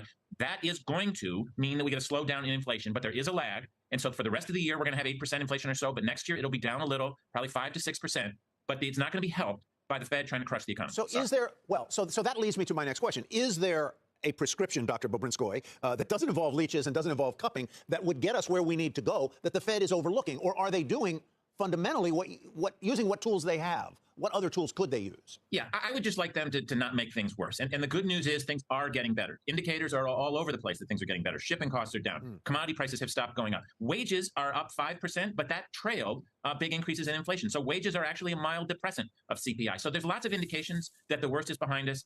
We just don't want them to make things worse. And of course, the people who get hurt the most by a recession are those in the lower economic stratas of the country. And so it really just is bad policy to try to bring on a recession. Yeah, so just sort of go a little easier. Maybe don't slam the brakes as hard as they have been doing. So let's get to some kinds of businesses that you think might profit and do well in the market, given what you see. We're going to have an inflationary economy for at least another year. And in this kind of market, there are certain companies with hard assets that can prosper in an inflationary environment. And unfortunately, some of those are oil companies that have hard assets in the ground. Fertilizer companies that have potash in the ground are going to do well. And real estate actually can do well. Farmland can do well in an inflationary environment. So some of these stocks are very cheap. Apache is trading at 4 times earnings. Mosaic Fertilizer Company trading at 5 times earnings. In Madison Square Garden, which I always talk about on your show, has wonderful real estate. It's an extremely cheap stock for some complicated reasons. They own Madison Square Garden in Midtown Manhattan, and that's a wonderful stock for an inflationary environment. Charlie, great to see you. We appreciate Dr. Bobrinskoy. That's what we're going to call you now. Thanks for having me. Thank you so much. So is there anything objectionable in the latter half of that? I mean, not necessarily. I mean, those stock picks are totally fine. I mean, I think it's certainly right. But I do want to kind of address those. Maybe I can kind of try to explain this phenomenon in a more systematic way, because I think this stuff can be traditionally very lingo intensive, and it's not super easy to try to acquire like an understanding of it. One of the most common arguments that's made to criticize the central bank is that they've created so much money, right? They've been pumping money, and the government's been printing money like crazy, and we have helicopter money, and there's money all over the place, and that's what happened in COVID. And it's a bit of a misunderstanding about how money creation works. The central bank can create money. It does that when it buys new assets. But also the majority of money creation that happens does not come from the central bank. It actually comes from private banks. And so whenever the central bank is lowering interest rates, it's actually just increasing the capacity for private banks to create more money. And so that's the primary function of the Federal Reserve and central banks around the world. It's to basically modify the incentives of private banks and try to use a carrot and stick approach to push them towards creating the ideal or optimal amount of money for current supply situation. So the federal government itself isn't doing a lot of like this money creation, like the idea of like money printing. You're saying that it's more attributable to the private banks and the incentives or disincentives that we're giving them to put more money out into the system. For sure, right? So like a private bank can theoretically create as much money as it wants, so long as it has reserves to actually make good on the deposits it creates. Like whenever a private bank creates money, or actually I should say it like this, whenever you take out a loan from a private bank, money is created. That's new money. That money didn't come from somebody else. The reason why that can happen is because you don't need to use all that money at once, and you put that money usually back right into the bank you borrowed from, right? All they need to have is reserves, which is like real base money with the central bank in order to service the deposits they have. That's all they have to have. And so the amount of like money in existence is a pretty large multiple of the amount of reserves in existence. For people that are interested in this kind of idea, I recommend y'all look into credit creation theory. There's a pretty good paper that was released by the Bank of England, which makes it, I think, more understandable, although it is obviously not the most intuitive idea. It seems kind of insane that 90 to 97% of money could be created by private financial institutions, but it is true. Yeah, I've heard some people try to explain to me modern monetary theory, and one of the things that they've said about like the printing of money is that we take taxes out of the out of circulation, right? We take all this money out of circulation, and instead of using those dollars that we took from people, essentially all of those dollars are just destroyed, and then we print new dollars every single fiscal year to pay for all the things that we need to pay for. Is that kind of what you're talking about here, or is that like a completely separate concept? To me, that doesn't seem like an accurate description. And I've read Stephanie Kelton's book, and I've heard people try to defend this argument. I mean, it just doesn't seem to me like that's how the government works. Because if the government's really printing money for every expenditure and just kind of offsetting it later with taxation and bond issuances, you wouldn't think we'd have such a debt ceiling raising ruckus, every couple of years. Every time we have to raise the debt ceiling, I mean, it's like crazy stuff happens. Our treasuries were actually degraded in the global debt markets because there was a risk of a default, right? If we were like printing money constantly to make every expenditure, we never even had to worry about raising the debt ceiling. The only effect would be we'd have extra inflation. That would be the only effect, because we're just straight doing monetary finance is what it's called. But monetary finance is pretty much unprecedented in the United States. The countries that use monetary finance, where essentially they do print money to finance their expenditures, they announce it like it's a new policy that's temporary. Like, for instance, in the UK during COVID, they had a special program of monetary finance where the central bank printed a bunch of money and gave it to the UK government. If that was happening all the time, I don't know why they would announce it in that way. And also why pretty much all economic discourse on this topic treats it as if that's not what's happening. Gotcha. So I wrote down some things for us to touch on earlier. So given the state of everything right now, one, how do we tame inflation? A lot of the inflation that we've seen does come from oil prices spiking. Part of that is attributable to the war in Ukraine. We have a whole bunch of bills being passed by the Biden administration through Congress and Senate. We have the Build Back Better plan. We have the infrastructure bill. We have the Inflation Reduction Act. This has pumped, billions of dollars into the system. We also have issues with supply chain issues where, because of COVID, all these different countries who have different policies around opening up their ports, opening up their infrastructure to trading.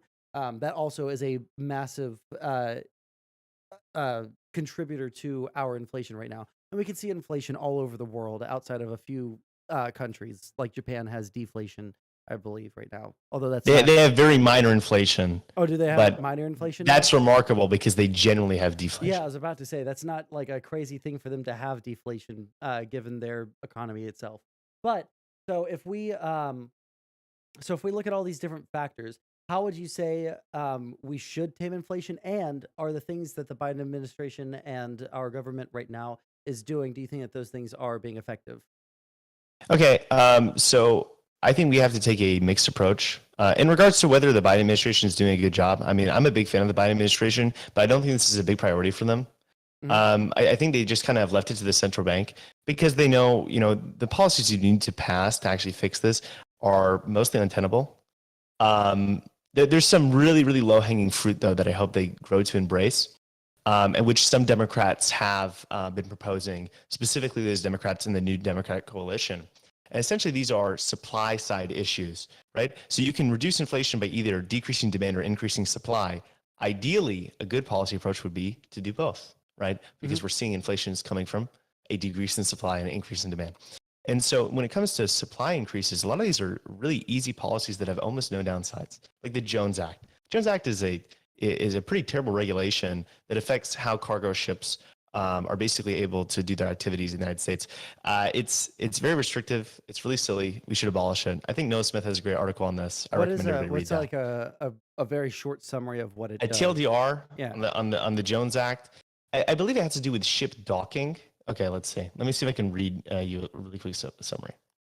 Yeah, I saw that you put out a tweet of a whole bunch of your econ positions, and you said pick 3 of them that you would choose, and one of them was the Jones Act. And I was like, I should look into that later, but I didn't actually, I didn't do the research for it. So Yes, I'm gonna have to find you a good summary because I'd hate to misrepresent it and then get canceled. I hate to have an inaccurate representation of anything. I know it's quite bad, and I know it restricts how cargo ships are able to travel. But I'll get to that in 1 second. Gotcha. I think we also need occupational licensing reform. That's partially a state level policy because a lot of occupational licensing happens at the state level. But there also is federal level licensing reform that we could do. We could do a lot of reform when it came to oil and gas. Manchin was trying to do that. Unfortunately, that didn't happen. But if we were really concerned about gas prices and Democrats doing well in the upcoming midterms, we could increase pumping of oil and gas. I think it's really not the worst thing in the world because ultimately we have oil needs and we're going to meet them some way.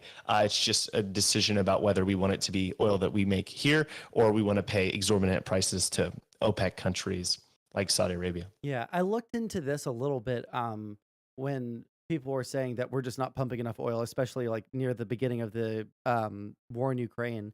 And my understanding is that there is all of this capability for oil companies to go through and start pumping more oil, but there's nothing that the federal government can do to force them to pump all that oil because as some of the CEOs from those companies have said, they're not really incentivized to. There's no real benefit for them to increase the amount of oil that they pump.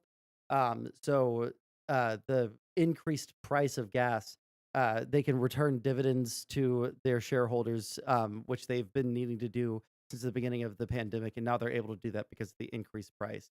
Now, this might have been just one CEO that was very, very blatant with it, and maybe I'm the research that I did was very, very sparse. But from what I understand, the Biden administration has asked them to increase their production, but the oil companies either aren't or they're some of these smaller oil companies that have the land itself purchased to drill oil, but there's going to be that lagging indicator of building the infrastructure, pump and the drills and the pumps and stuff, and then refining that oil.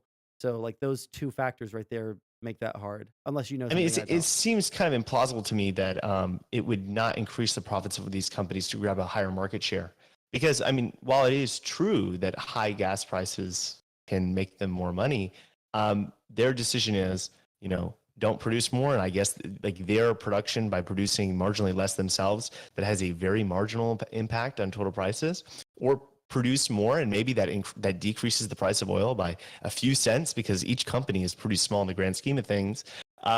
It's not even a few cents. It's nothing. But you increase your market share, right? It doesn't seem like that makes any sense. When we look at different pricing schemes, in order for this kind of logic to make sense, it needs to be a essential monopoly. For you to reduce production and it actually be profitable. And even then you need demand to be inelastic. Demand is kind of inelastic in oil, but it is definitely competitive enough for it to be totally in their interest to increase production. Now, what may not be in their interest is to invest in new oil infrastructure when there's kind of a high risk of that, right? Because it takes a while to build out this infrastructure. And if the idea is that eventually the Russians are going to start selling oil to the West again, and this war is going to be over, and at that point, that infrastructure is not going to be justified anymore. And that's what makes this whole entire situation really messy. companies are kind of unsure about what to do, about whether to expand the amount they're outputting and make those investments that are going to have large fixed costs in the future. But increasing pumping at a singular pumping station, I don't see why they wouldn't do that. Now, in terms of the Jones Act, I have it, the summary pulled up right here. It's basically a requirement that cargo ships that move between two U.S. seaports have to be American-owned ships, which is crazy. That's completely ridiculous.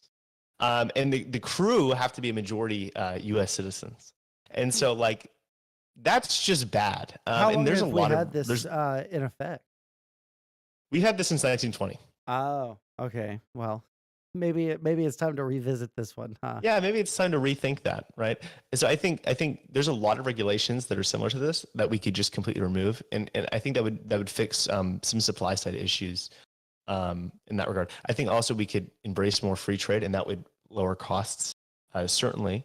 I think when it comes to demand side fixes, the Federal Reserve is already doing pretty much all it can. I think the federal government can make their job easier by reducing the deficit, but not reducing the deficit by raising taxes on the poor. That's probably a bad idea, bad way to do that. I think the lowest hanging fruit is removing a lot of these tax credits and deductions that honestly shouldn't exist in the first place and are wildly regressive. One is the deduction for a mortgage interest rate. You can deduct the interest you pay on a mortgage, which helps wealthy homeowners disproportionately. Mm-hmm. There's also the SALT deduction. Trump infamously put a cap on that of $10,000. SALT stands for state and local. So it's state and local tax deduction. This is a really stupid deduction. It basically says you can deduct your local taxes. And so it helps the people who have the most taxes to deduct the most, which are rich people in blue states. There's no reason why we should be subsidizing them. It doesn't make any sense. So we should abolish that. And there's a long list of other credits and deductions that are absolutely useless. Okay, gotcha. Let me see here. Now here's the big kicker. And when it comes to inflation, I know that when I first started looking at the massive inflation numbers that we had, a lot of people said that maybe the only way for us to actually get the inflation numbers down, to get ourselves out of that issue, is to put ourselves into a recession by raising our interest rates so high that it effectively stops that kind of investment and kind of cools down the economy in a more effective way, right? So putting ourselves into a recession intentionally.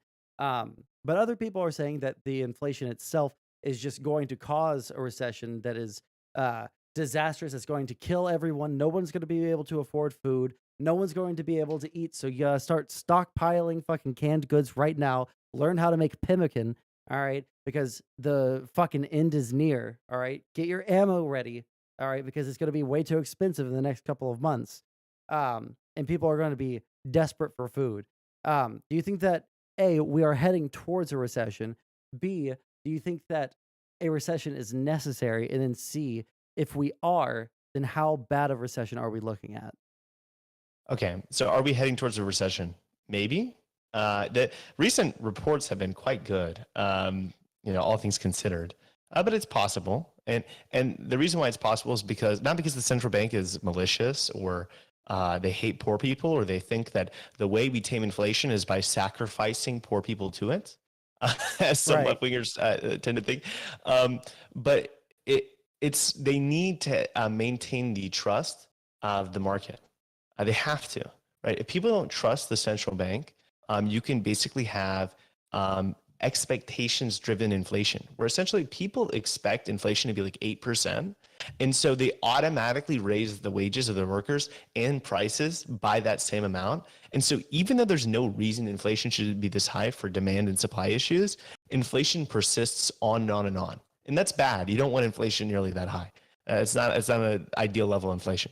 So their idea is we must make sure that we can get inflation down so people continue to trust us. And there's a lot of benefits to that. And the idea is even if there's short-term pain, it's worth it.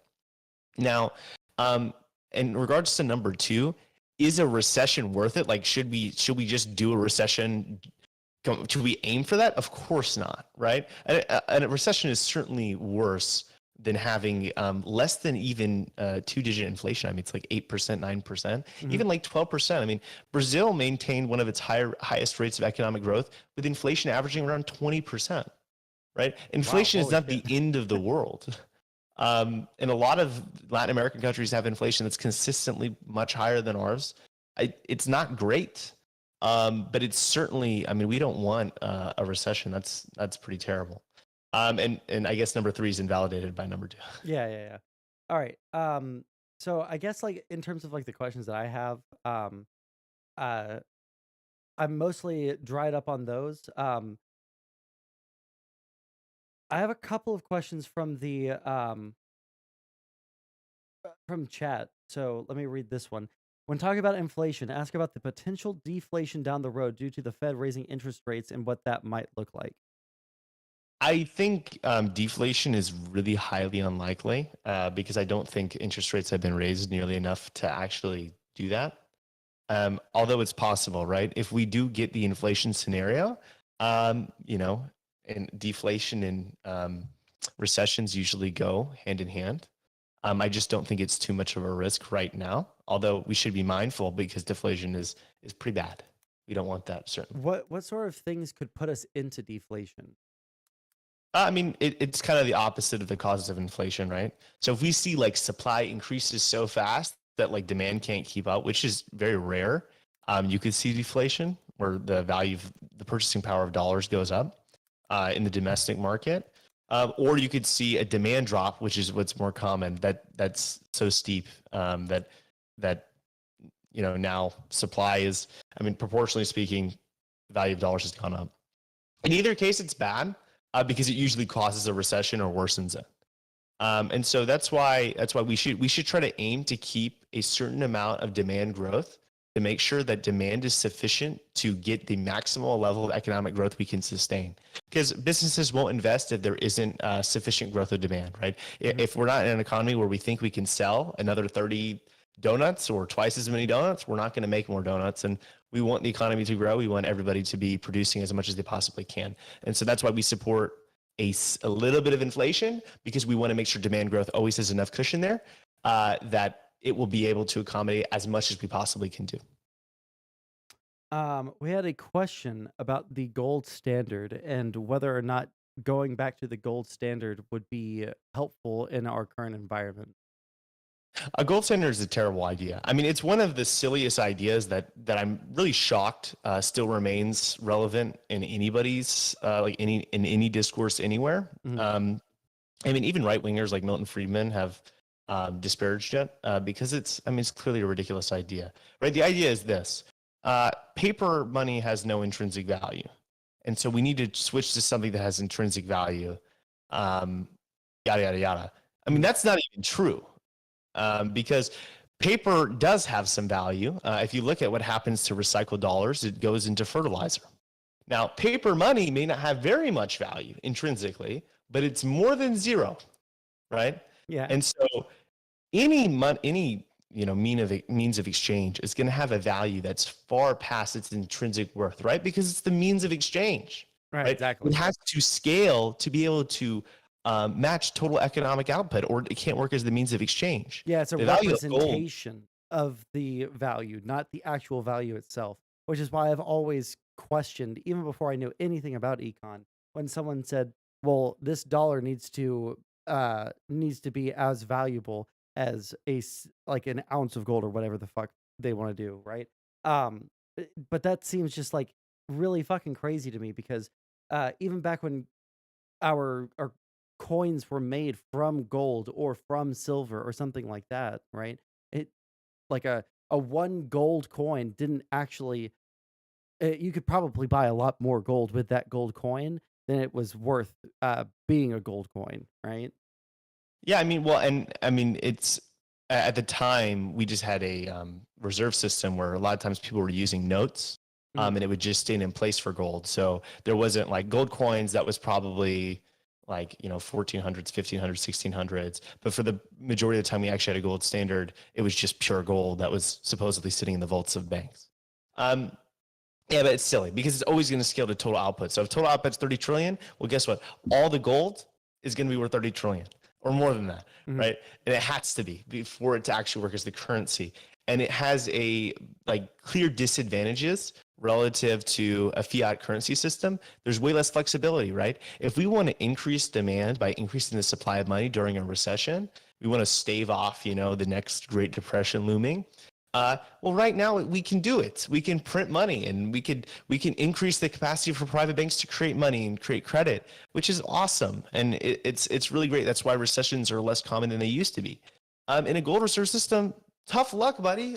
I guess we got to go mine and hope we find some gold, because if we don't, I guess we're going to have a depression because we have no way to manage demand other than velocity effects. That's the only thing we can do. And so that's crazy.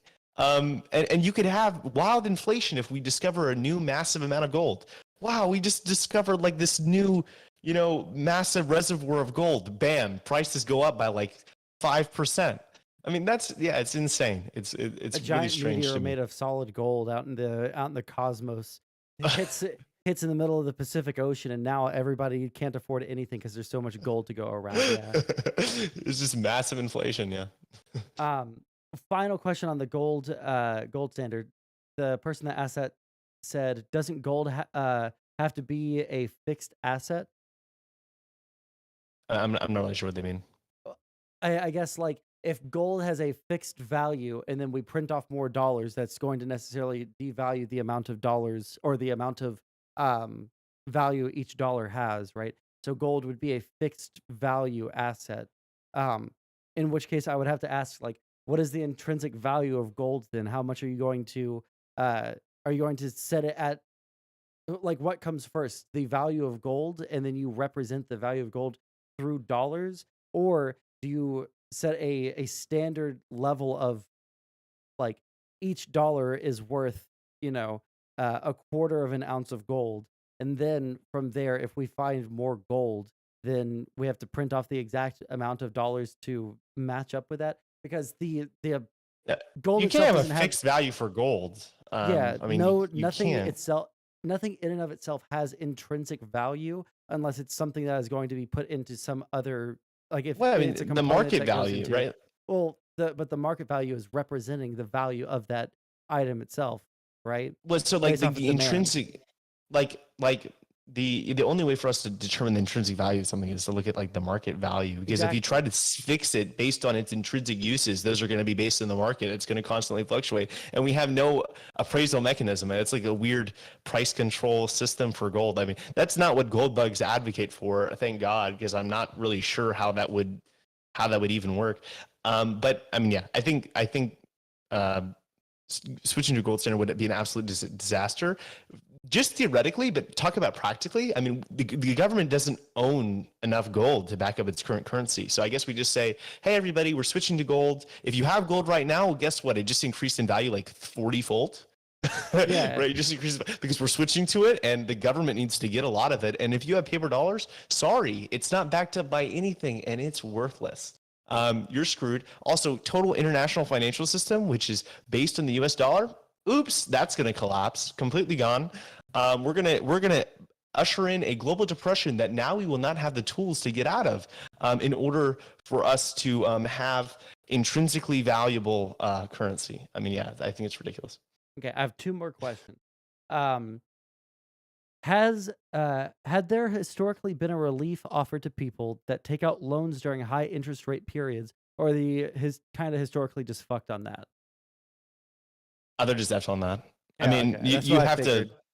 If interest rates are too high, then I guess you just don't take out a loan. I mean, it's unfortunate, but there would be no way to structure that properly either, because I mean, you would essentially nullify the effect of interest rates if you gave people relief for taking out loans during that period. You basically effectively lowered the interest rate for them, so you wouldn't really be raising interest rates in the first place, right? The purpose of raising interest rates is not to punish people who take out loans; it's to reduce the amount of loans that are made.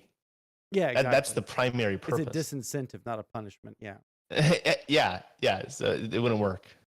And I guess the last question that we have here, what suggestions do you have to return to having a robust middle class? Ooh, a robust middle class. I think we need more welfare. Let's be honest. I think we need well-structured welfare. We need social spending. Social spending is great. I'm a big fan of basic income, specifically universal basic income, but I'm okay with negative income tax. I think that works as well. I think we need a healthcare reform, a form of universal healthcare. Personally, I think a form of like soft single payer would be ideal. But I know some people like a managed competition model, kind of like what they have in the Netherlands or Germany, where the government finances the system, but you can choose between like regulated insurance companies. That's fine too. That would equalize income distribution a lot, and it give workers a lot more bargaining power in their job because now their insurance isn't provided by their employer, and they can actually choose between different employers without having to worry about their entire family losing insurance for a prolonged period of time. Let's think. Zoning. Zoning Laws. I mean, That's the one that I think of at first is like, oh well, we need more housing. We need to make it to where people can afford to get really nice places to live in, the places that people need to be to work. I would say eliminate zoning laws, or at least like greatly reduce them to the point where we're not just building single family homes all over the fucking place. Abolish suburbs. demolish them. Yeah, just demolish them. Not just abolish, demolish. Yes, replace them with high density constructions. Make America look like Coruscant. That's what we ought to do. Yes. Yeah, but supply side reforms are certainly going to help a lot. I think we can have income smoothing programs. Those aren't super redistributive, but those will help people throughout their life cycle. So like one idea is like paid leave for parents. Mm-hmm. A lot of times when we talk about income inequality, we're looking at like aggregate figures. We're not looking at people throughout their life cycle. Like right now, old people are pretty rich. And we can expect probably in the future when we're old, we're going to be pretty well off. We're going to be much better off than we are now. And so by having redistribution throughout the life cycle, even though you're not redistributing between people, you're actually reducing like statistical inequality and reducing kind of effective inequality. You're having more financial security. So by having things like paid leave for parents whenever they have kids, and also child allowances, those are awesome, which we sort of had under the American Rescue Plan. We had the expanded child tax credit. Mm-hmm. We should basically do that, but make it not a tax credit, make it completely universal, and administer it through the Social Security Administration. That would be amazing. There's a lot of things we can do. Oh, one other thing. You should have income share agreements for universities. We talked about this a little bit before when we talked about student debt. Oh, I think that you mentioned it, but we didn't really go deep into it. How does that work? Okay. So whenever you go to university right now, they say this is the cost of your tuition. You need to pay it. What you do is you take out a loan, usually from the government, and you pay it, or you get student aid from the government, or you get scholarships, if you're fortunate. This idea is essentially how can we solve the two primary problems of education. One is that it's really unaffordable, and partially because of the incentives of university like education providers. We want to get their incentives to be better so that costs can go down relatively. And number two, how can we make it where people who are taking on these loans are in a financial situation where they're not taking on so much risk, right? Because sometimes education is a risky venture. Sometimes you get an education and you don't get the job that you need in order to afford your student debt payments. How do we make sure these people aren't in a state of financial precarity? Income share agreements fix both of these problems.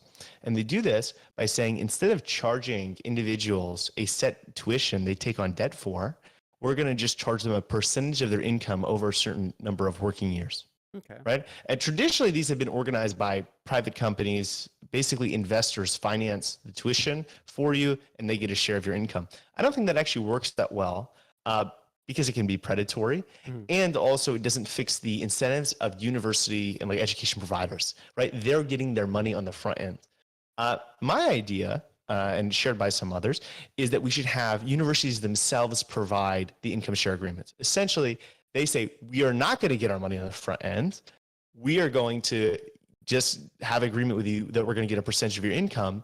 And so that incentivizes them to make sure they organize their programs in such a way that they're actually going to help you get a high-paying job. It's now in their financial interest to make sure that you succeed in your career.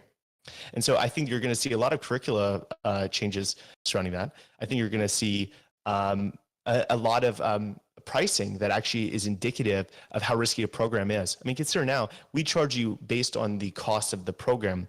We don't charge you based on kind of your capacity to repay in the future.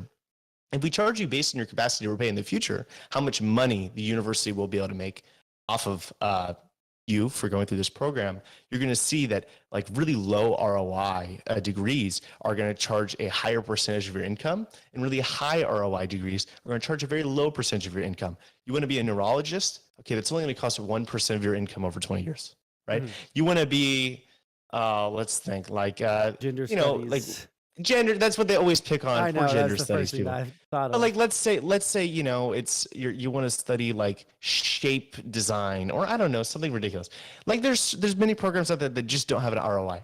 Like psychology, right? There's too many psychology majors now. It's certainly a fascinating subject, and we certainly need psychologists. There's an oversupply, and so they may charge you 5% of your income, and that's indicative of the actual risk. So it makes pushes providers towards having better incentives, and it gives students more transparency about how much of a return and how risky a certain program is compared to another one.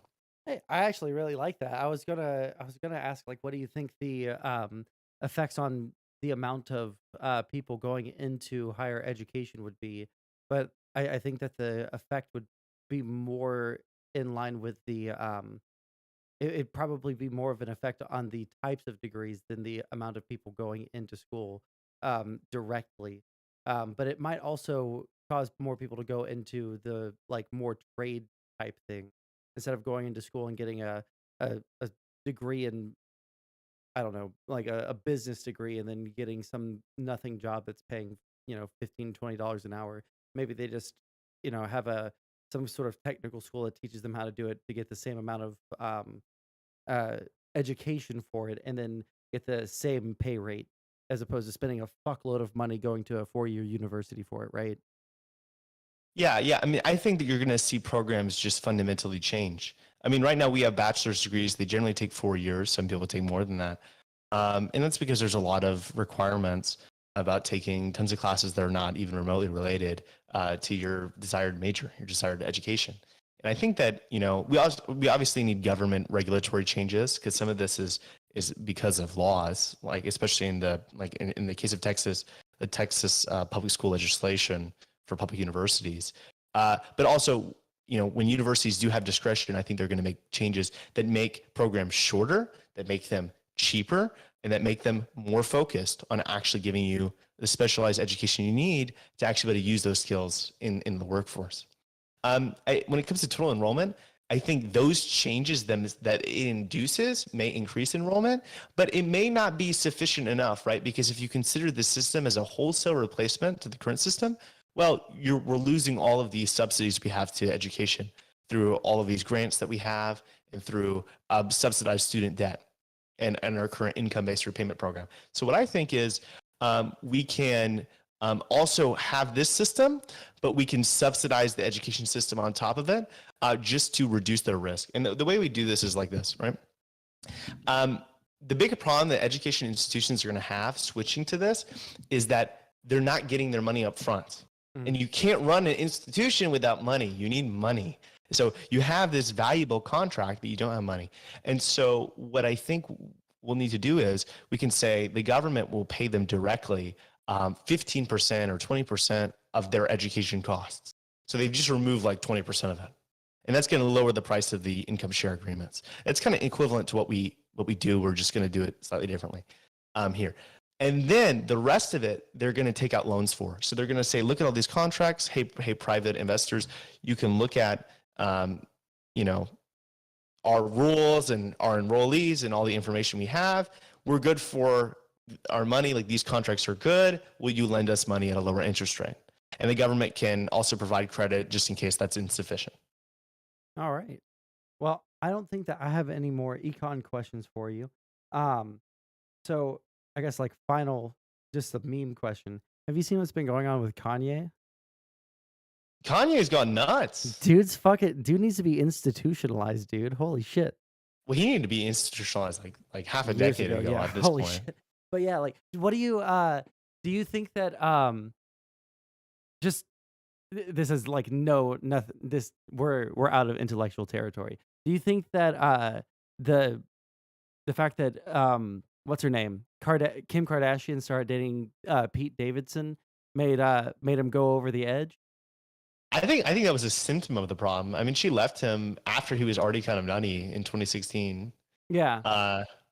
But our boy Pete Davidson keeps taking W's. I don't understand it. Did he do something else recently? No, he's just dated everybody. I mean, it's Gotcha. it's Yeah, impressive. Ariana Grande, fucking Kim Kardashian. It shows like it doesn't mean that you don't have to be a looker, all right? But if you're funny, you can pull almost fucking anyone, right? Yeah, maybe it's the voice. Who knows? Who knows? Dude Yeah, has but a I sultry thought voice. the White Lives Matter hat. I think Kanye was not hats. I mean shirts. Yeah. Wasn't he with Candace Owens? Did they both wear that? Yes. Fox News and Tucker Carlson have been like raising this guy up on a fucking pedestal because he's been talking about like the deep state. He's been talking about like the Jews are like, yeah, the Jews are coming to attack me and I'm going to full scale war with the Jews and shit. Yeah, I just got a DM from a Groiper about that. I just thought I'd ask you what your opinions were on that really quick, just because like holy fucking shit's been going fucking crazy in the past like week about that.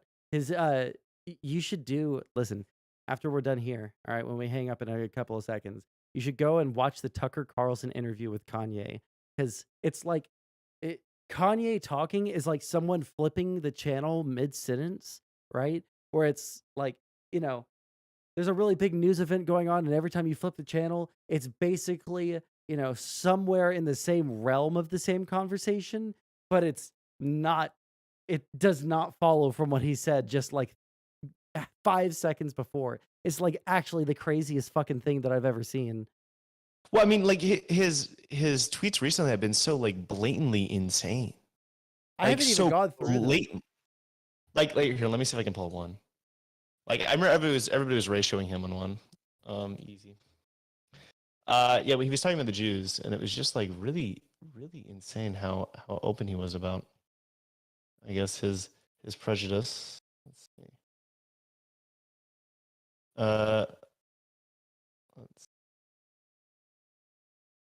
Imagine being the people who voted for Kanye in 2020. God. Wait, did he actually get on the Oh, ballot? did he delete? Wait, did he delete the tweet? I'm just gonna go to his Twitter. Wait, real quick. Oh, Twitter took it down. Oh my god. Twitter took down the tweets. Are you kidding me? No, not. He got canceled. Oh no, it says this here. I'll pull it up on stream for everyone. This tweet violated the Twitter rules, and then the next tweet is who you think created cancel culture. So he talked about the Jews in the last one, and then he gets that tweet deleted, and so now he's asking who created the cancel culture. Obviously. Honestly, I don't think they should have deleted that. I think that he was getting ratioed adequately. I think that celebrities should be legally barred from having their own Twitter accounts for this reason. Because the second they start going off the fucking rails, very obviously fucking mentally ill, all right? Fucking news agencies are going to use that person for whatever their narrative that they're trying to push is, right? So I think that they should have their own account, but they should have a handler, okay? And then they can have their own private one with all their celebrity buddies that can see it, but no one else. Well, I mean, didn't Ted Cruz's staff like pornography on Facebook? Isn't that it was on something that Twitter? happens? Yeah, it was MILF porn. Oh wow, yeah. See, I don't really know if it's gonna save them from public embarrassment. I'm gonna try to find this Kanye tweet. Yeah, there must and be if a screenshot anybody out in there. chat has knows of a link to an image of it, here is the link to the Discord in YouTube. So if you guys have a link to the image, or if you guys want to DM it to me on Twitter, feel free to. Or you know what I could do? I could search Kanye on Twitter and then go to photos, because I want to see what the exact wording was. Oh, I found it. It was the first thing. This is the exact wording. I'm a bit sleepy tonight, but when I wake up, I'm going DeathCon, not DEFCON, DeathCon 3, space, on Jewish people, space. The funny thing is, I actually can't be anti-Semitic because black people are actually Jew. Also, space. You guys have toyed with me and tried to blackball anyone who ever opposes your agenda. Jesus fucking Christ. Literally. Black people are actually Jewish. I didn't know that. Wait, have you ever heard that from like Hoteps?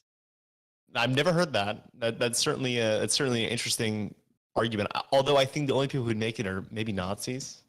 No. This is like an extremist black nationalist view that they're the lost tribe of the Jews. Right? Oh my God. Yeah, kind of like how Mormons think that there's some American Indian tribe that is the lost tribe of Jews, that the Romans sailed them over the sea and just dumped them in America. Hoteps think that it's, black people. Wait, so did they like the other like Jewish people, like the actually Jewish people, or did like they think that they're the right Jews and all the other ones are the wrong Jews? Oh, so they're like the bad. Okay, so they're still anti-Semitic, but like just a little bit, just a teensy bit, yeah. Oh, so we're Jewish, but we also hate Jewish people. Okay. Well, it's not anti-Semitic because they're Jewish, and those other people aren't actually Jewish. They're, the Ashkenazis. They're the other tribes. Yeah, they're the Ashkenazis the worst that tribes. took over. Yeah. Oh my Shit's God, fucking that's crazy. That's Okay. amazing. Well, I don't have anything else Econ related. This is a nice little mini episode without our third chair, but hopefully he'll get over his infatuation with fake Canadian holidays, and we'll be able to do one with him soon. What do you think we should do? You suggested Social Security, but like, what are some good topics for next time? Do you think? Okay, I think we can talk about voting reform, like democratic institutions. I think there's kind of a lack of content on that. I mean, the only people who really talk about it are like maybe Yang folks. They're infatuated with it, but I might have some arguments with you guys on that one because I don't know if voting reform is like the number one issue that we should be pursuing, or even like in the top 10. Is it the number one? Probably not. Is it a high return on investment? I think so. And I think so, not necessarily for the reasons that a lot of people tend to, where it allows third parties. I'm not really sure if I think third parties are super essential, although I think it's better to have multiple parties than just two. I certainly think that's better. What I think is really nice about it is it can create more accurate and competitive elections. And in a lot of cases, that's going to increase the quality of candidates. Because we have a lot of candidates which are pretty low quality, certainly. And we also have many times where you have plurality voting, where a spoiler will ruin the election for somebody, and certainly that's definitely not ideal. But even more important could be talking about things like proportional representation, the power of the Senate, how we should manage the Supreme Court, term limits in the Supreme Court. Should we do that? Should we not do that? We could talk about sortition, liquid democracy. There's so many nerdy political science topics that we could talk about. I can't wait. Now, I think that's a good one for next time because I got some hot takes on that stuff. I'm big institutionalist. I believe you are too. But I feel like a lot of the things that we do right now, the only thing that's standing in the way of our system really working well is the fact that we have such dog shit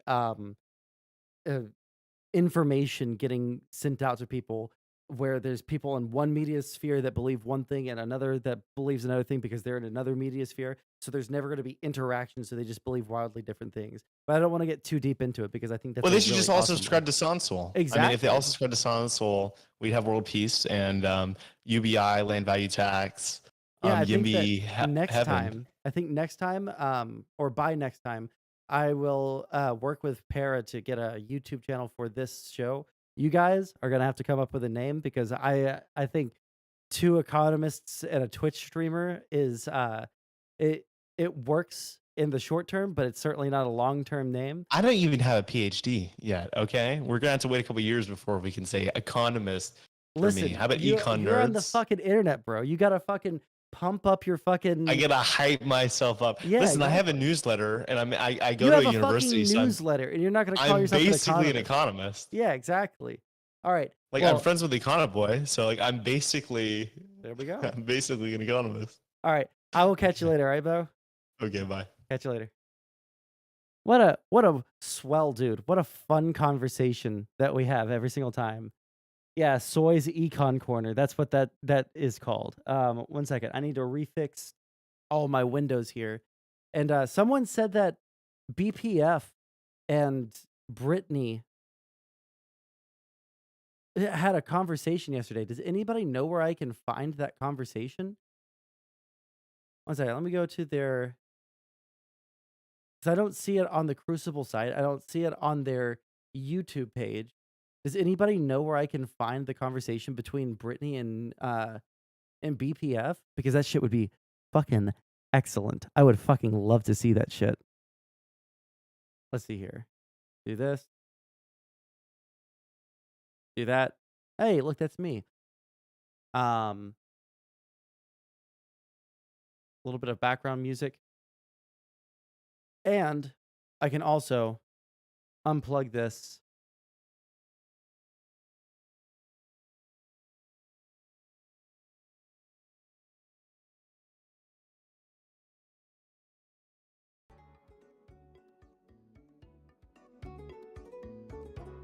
Okay, and we can fix the volume like that. Holy shit, I could barely hear him that entire fucking time. God damn. Yeah, no problem. We're planning on doing that every Sunday, but our third chair wasn't here, so we didn't have the full cast for that show. Also, if you guys have good names for that show, please join the Discord. I don't know why when I typed in ! Discord it didn't show up, but I believe in the YouTube... Let me see here. I believe in the YouTube description, it should have... Let me see here. Yeah, look at that. We have a Discord link right there, so if you guys click on that in the Discord, that would be excellent, okay? Econ for normies. Hey, you know what? That one would also work. So let's see. What was the other thing that I wanted to briefly touch on today? Since I don't see the conversation between BPF and Brittany. I guess I could go to Cozy.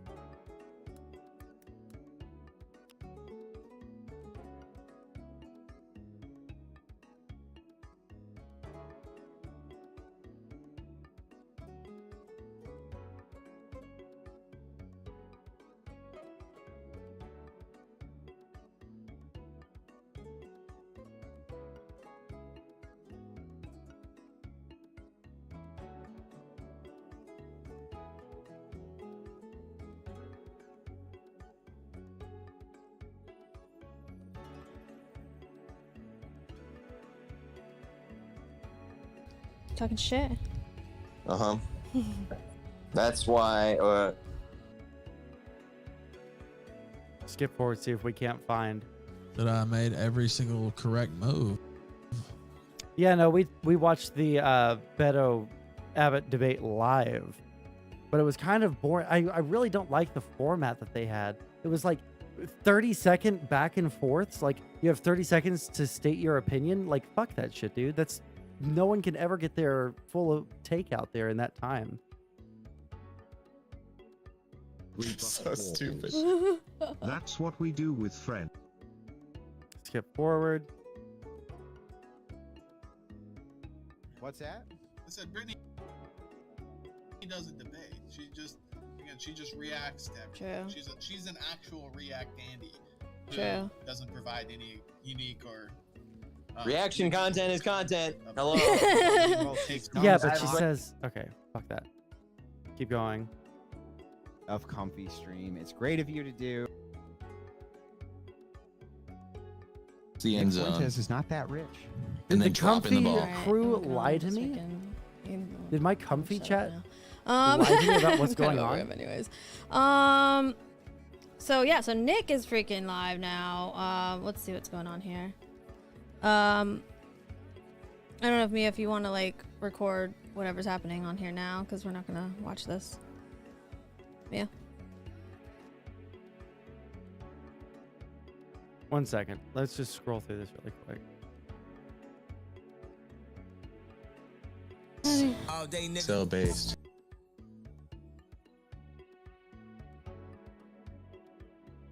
The TH.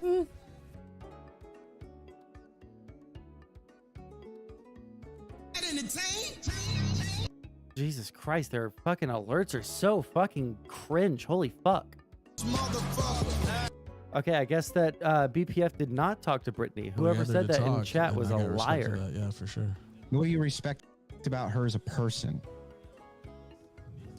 He literally just answered. What do you respect about her as a person? How is that not about me? Those are all qualities about her as a person. Yeah, how is that? He always does. He moves the goalpost so much. Those are all qualities about you as a person. Every single thing that he just said there. Hold on. Let's check one more thing. And then I'm done checking for fucking shit through Cozy.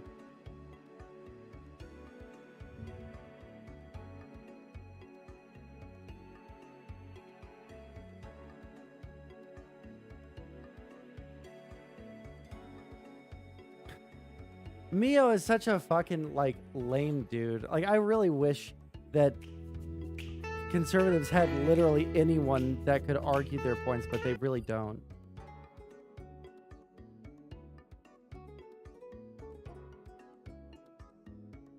Let's see here. It's not a fun game. Nobody would like it. Mio. What? Listen. Remember, Listening. BPF is watching right now. You need to bring your A game because he's saying that we are really bad at this. Oh, we're bad at Yeah, this? you Oh, gotta do we need tip more top shape. commentary? We gotta get more BPF, wow, you're fat and you're old and you're stupid and you rage out all the time. And the thing is, when Ralph says you're always angry, he doesn't mean, wow, he's always yelling and visibly screaming all the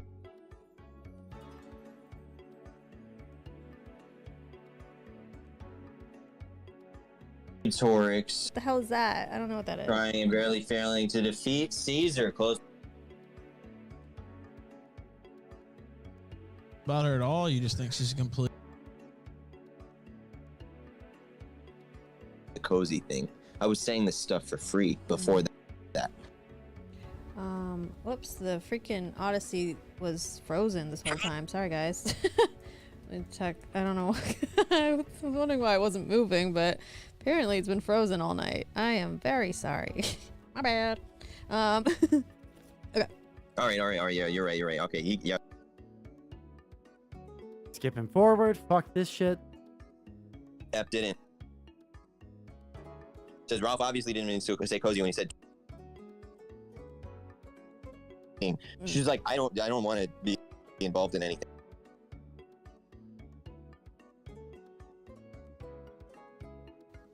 Also, my flagging history if you show yours. I don't have any. Well, we weren't talking about me. I'll tell you that. Right, of course not. Never talking about you. Show my flagging history. If she showed hers, she wouldn't do that either, you know, because they were flagging me. I believe Todd wasn't. Todd I believe was. Todd when he said that he wasn't. Maybe he wasn't. But Todd he did definitely I mean, did. there's no way for me to know. All I know, I can only control my own actions. He flagged you. He flagged you. He did. You know, I can only control Todd my own definitely actions. flagged you. Todd messaged me and said he flagged you. Oh, they just Todd told me stream he flagged sniped each other, so told you that's that? what the... Yeah, he's a rat. He's a rat. Did he say it during DMs? Yeah, it was a Discord conversation. Of course it was. It was a voice chat. I just want to see what it was. I'm just so curious. Sorry, guys. I know Just this is said boring there. as fuck. And BBF said it too. Like,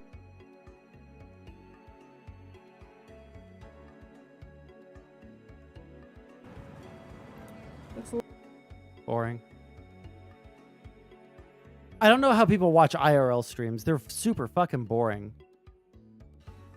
Ew.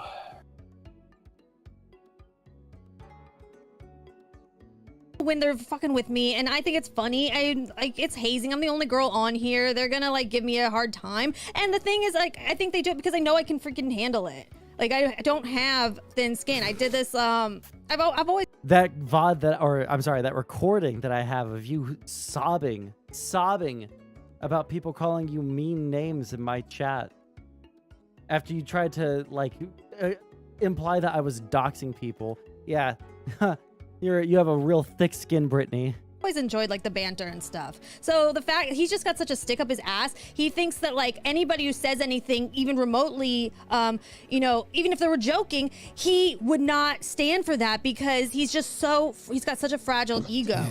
The guy. And again, and also everything that he's saying, it's like weird and like sexual. It's basically OnlyFans that people are doing, insulting you here. Like Big Tech said, he's doing it from across the street. He's engaging in this behavior with some strange woman online in his basement with another woman. Yeah. What are you doing? Why are you doing this weird obsessive A woman thing? who's asked him repeatedly, please just leave me alone. We'll call it a truce. We'll just just leave it. Just stay out of my business. Forget about me. Go away.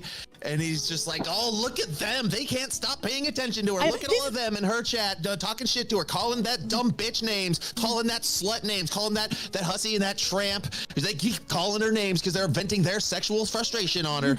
Talk about fucking projection, dude. You are the textbook exact case of like a psychotic case of fatal attraction. If Brittany wasn't somewhere safe, she'd be in actual danger from this guy. Literally, like rape fantasy weirdo.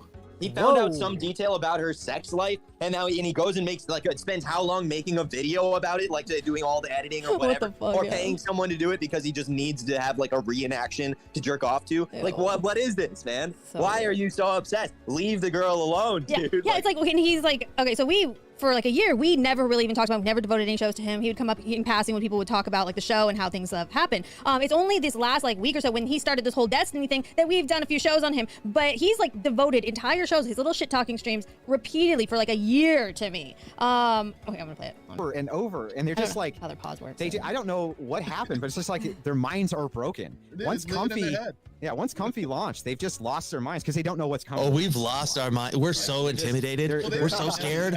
All we can think about is Comfy. Yeah, so that's Comfy's haunting my dreams. Right. I can't even sleep at night anymore because of Comfy. What are we gonna do? We're laughing about it. I don't know. I've been waiting for you to finally fucking stream, so now we can finally watch and see what kind of stupid shit you're gonna do. This is awesome. Shut Comfy down ever. Too bad that there's like Rob Noor has been streaming on Comfy every single time he goes live since we launched it on the 3rd. Right? Rob Noor, we changed that the URL. fat That was it. Spurg weirdo. So we were over working on it in real time, live, and it was working live while we were doing upgrades to it. And we were just fucking dying laughing because the Groypers would put up screenshots of the Comfy stream and shit. It don't work. It doesn't I'm work. going live from a site that's not even And we were active. Is just that like fucking what? Dying laughing. They couldn't do anything about it. Your website's literally not up, dude. Yeah, it wasn't up. Why was we're laughing because he went up to it on a site that wasn't even active and nobody could see I don't care it. if it's technically working. I mean, the only reason they go after Rob like that is because they want to fuck anybody that doesn't agree with their like weird Jewish shit that they like to go off on, or like their like ultra state conspiracy, like hardcore authoritarian shit. Then they're gonna like sell them out. They're gonna say that they're not real right wingers, right? If you're not like sitting there saying that we should be Christian nationalists and deport all non-Christians and say that we should, return this to being a fucking overwhelming majority white country and shit like that. I can respect Rob and Andrew, even if I really, really think that their positions are super fucking retarded. Actually, some of the most unbelievably unhinged and stupid fucking positions I've ever heard from anybody in my entire life. I can respect them because I don't think that either of them are particularly fucking hateful people. Right? I've talked to both of them in private. I've seen the way that they interact with people of different groups, whether they're LGBT. I mean, like BPF is going to be a lot harsher on the LGBT stuff, and he may be hateful, but I don't remember like things that he said in particular. But like our private conversations, it hasn't been like the positions haven't been hateful. They've been more like patronizing. That's a nicer word to use there. Patronizing. Then Rob. Rob blew BPF out in a conversation about LGBT stuff. It's not up. That's what it was. Whoever it was you were talking to was like, got quiet, or I can't remember what the comment was. Our website was totally unreachable for the customers, but we were laughing our ass off because they couldn't get to it. When reality, we knew that it worked, but nobody could use it. Joke's on them. Joke's on them. Just never got it. It was a soft launch of a website. They like never picked up on it. And they're, Well, they're impulsive. They're impulsive. They don't. They're they so don't think dumb. ahead. They don't realize that this niche alternative website requires a cult of personality and massive talent to draw anybody over here into the boondocks of the internet. And I'm totally gonna fail and investing like a second mortgage on my house. All their biggest to buy streamers, this website. all their biggest streamers like the Kino Casino and Jaden, they've been streaming and haven't done a single stream to Zoomer them. Brain sent $5 babbling bird brain bald beaky bimbo buffoon bitch Brittany or BBBBBB for short being able to handle the dance of Yeah, thanks for the super chat. Yeah, they're not gonna stream over there. They're not gonna bring anybody off of It was YouTube almost like onto Kino Casino's like making fun of comfy. them, like the other night. They're like, I swear, one of these days, I swear we'll be streaming totally there. Go over there. We promise. Eventually, we're We'll going to check your it stupid out. gay faggot website. We'll do it. We're surely one day. WoW's Yeah. a week of light testing to the system. That's it. And this is the fucking Panic at the Disco. You know what I mean? It's out You're for a making a month. website that nobody asked for and nobody needs. It was out for a month. All too. over any mention of anything, they're all over any stream I have. You just We already have Odyssey. And that's We why already have people are Rumble. Like, why'd you make the UI What's look comfy like that? for? It's like, well, we needed a marketing firm. Who do I hate? Well, I really fucking hate Grapers. If you make the UI look like Yeah, you that, do. they're gonna fucking You do do because because you're a the best stupid marketing firm dipshit. that's ever existed. And Wait, it turns what out did they literally hold on, made a wait, seed hold on, I website. think wait, hold on, I hear what he's saying because I feel like he's like saying something like For everything that he does, nonstop. You know what I mean? It's like Ralph has 1,000 people in his chat. I think right now we have like 100, right? We have like 100 people because we're on the alt platform. We usually run like. Okay, I'm gonna skip forward a little bit. I just want to see the part where they start stream sniping each other. We can cover as much as you want. You can skip through it, skip the boring parts, speed it up, Yeah. whatever. Anyway, let me And see. then and we can keep these coming. All right. Well, 60%. That's gonna take a little while. I feel like. It'll probably be like 20 minutes. Yeah. Let's see. Out and get girlfriends. It's okay to not be an incel scumbag. We It's all actually right. like women over here. We do. It's not okay We to do get a like girlfriend. women. Don't listen to it. Don't listen to this propaganda, you guys. Values. Don't listen to Married this. First, but I'm gonna it's send okay Big Tech to take a it's okay virtual to have tour of your sexual house. Relations with a woman, contrary to the leader says. Everybody trips out on that so much. Literally, just go to Zillow.com. That's what the web.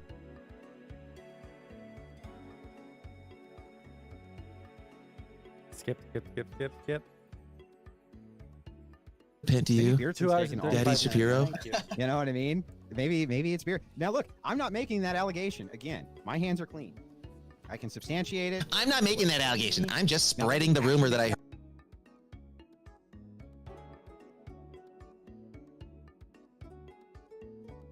One second. Someone in the comfy chat gave me the 2 hours 35 minutes. Grapevine.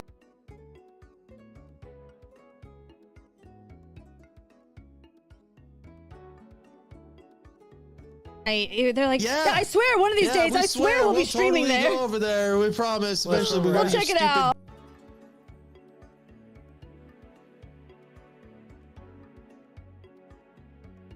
Big fat I know ugly? exactly. Yeah, I know all about Mio. What? You know He what I mean? says I'm not gonna Mio's dox him. fat. Oh, I thought he was talking about his wife. I'm not going to ever start, but he's a big fat ugly fuck, and he's over there simping. Mio, you're big, fat, and ugly. Yeah. What the fuck? Restreaming. Wait. What the Mio, hell? Where did It's like I have a contingency for this. What the Warning. fuck? An e-skank is trying to steal your content. Aw. Warning. An e-skank is trying to steal your content. That's mean. Warning. Grappler Okay, present. that's Keck. Warning. He was ready for that. Warning. An Defense e-skank is system. trying to steal your Activate. content. Warning. A Jew is trying to steal Hey! your content. Activate What? What's with this anti-Semitism, Andrew? Anti-Semitism. This website is anti-Semitic, by the way. What? Oh, sorry. Oh, This sorry website about that. owner, That's- anti-Semitic. The warning, Very the warning came in a anti-Semitic. little bit delayed. Don't you Came know in a that's little a bit trope? delayed. That is a very. Report called the ADL immediately. I'm report calling this it. content. Yeah, sorry. I'm calling It it. came in a little bit delayed, but it was assumed. Wait, That- don't report. Never mind. I'm not. No. Wait, no, Let's he's not. assume. No, Don't shit. report. Does he That's a count as a friend of possibility Destiny? We that can't an report Easter I don't Destiny. know. I don't know. I'm so confused on what the rules are now. Oh, look at that. They're even admitting that they have that they're totally fine with reporting for stupid reasons. Drew a very clear Political distinction stuff doesn't between seem like reporting all that something bad of a and deal. mass flagging But your it- channel, everything And you don't I like on a understand, channel. like, You find something you don't like, you Oh, can that's report true. it. apparently. then you So- could maybe run. I found that why Britney is particularly so bad. offensive. Yeah. But the dude has been with her. He's been like in her circle for well over a year, probably almost 2 years at this Who? point. There's no way you don't know. who He's talking she about is, what Mio she's still, I about. think. We're at And the 70%. explanation for all the defense that you run Todd? for her is that you're a fucking simp, dude. Wait, who's he It's that you talking wanna about? Fuck her. Todd? Talking about Mio. There's no Me? secret. No, I don't think this so. is the only reason. I mean, even Dingo, you know, when he was on good terms with Britney, he was open about how he was sipping for her. He's like, I'm not gonna stop sipping for Britney. Fuck no, fuck you, chat. I'm gonna keep sipping for her tits, man. She's got the big tits. Like, oh, dingo. At least he was just open and honest about it. Dingo. And then he realized she was a bitch, and she was getting fucked over. So he said, fuck that. Okay, cringe. This was not the legendary back and forth that was presented to me in Comfy Chat. Okay. We'll go over one or two things from the content suggestions. Today wasn't like a hardcore streaming day. So let's see here. Let's watch Hassan confront XQC. Just watch Fear End on YouTube. Yeah, so I was thinking about potentially starting off the show with that. The mega drama, XQ versus Hassan, Ludwig versus Carl Jacobs. Will Neff is the adult in the room.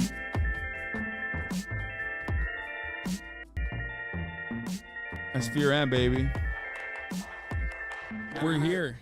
We're live. That's right. This is a bananas episode, a bonanza, if you will, I would say.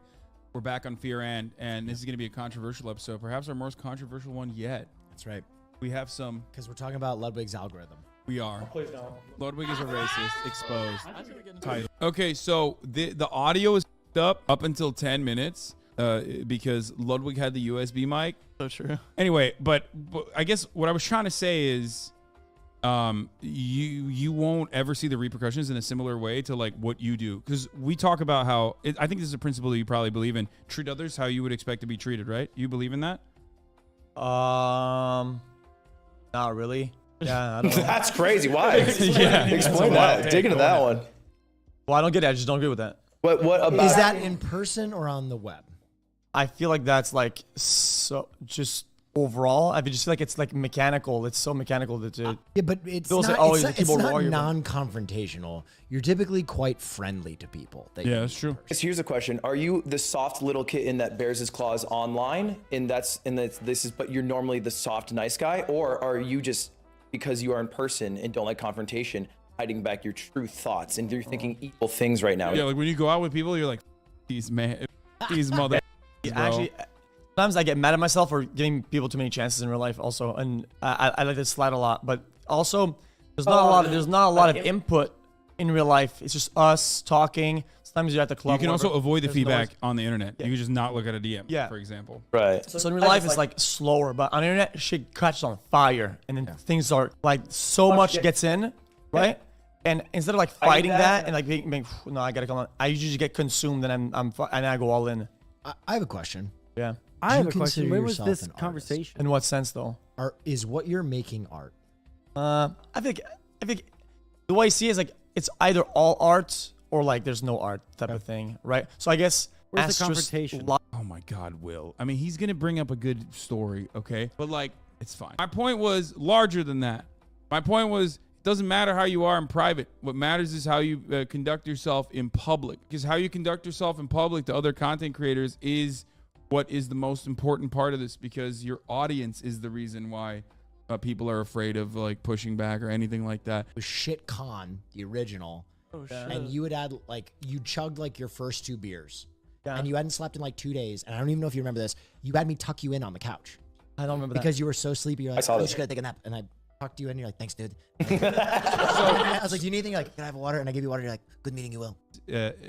Not saying the two are comparable, but imagine if it was like Tucker Carlson's nice in person. Yeah, no, that's my point exactly. I don't give a what Tucker Carlson's like in person, right? That's exactly Abaddon. that is the Nothing perfect. that he says hey, is thank ever, you. like, No, that consistent. obviously she doesn't do shit like Tucker Carlson. Like, don't misunderstand me. But as content creators, our audiences are absolutely guided by the way we conduct ourselves. Like Tucker Carlson could be the nice mother on the planet in person, but when he goes on the broadcast and he hits record, I guess, and he is talking about white replacement and all this stuff, it's over. His entire audience is getting geared up to even more white supremacists than they were before they started watching. And the same kind of goes for XQ with respect to obviously nothing as important or as significant as like what Tucker Carlson does. Obviously, I'm not even making anywhere near a moral equivalence there at all. You like to get a rise out of people. Yeah, I like that. Have you ever gone back and watched like Andy Kaufman's stuff? I know who that is. He's a comedian who had a very similar sensibility that he thought like the best or highest form of art was like agitating people. Okay. I mean, I don't want to agitate them, right? I want it to be more consensual, something that like we're both in it already, and I'm not coming out of the woodwork being like, man, your hat's fucking ugly, man. Yeah.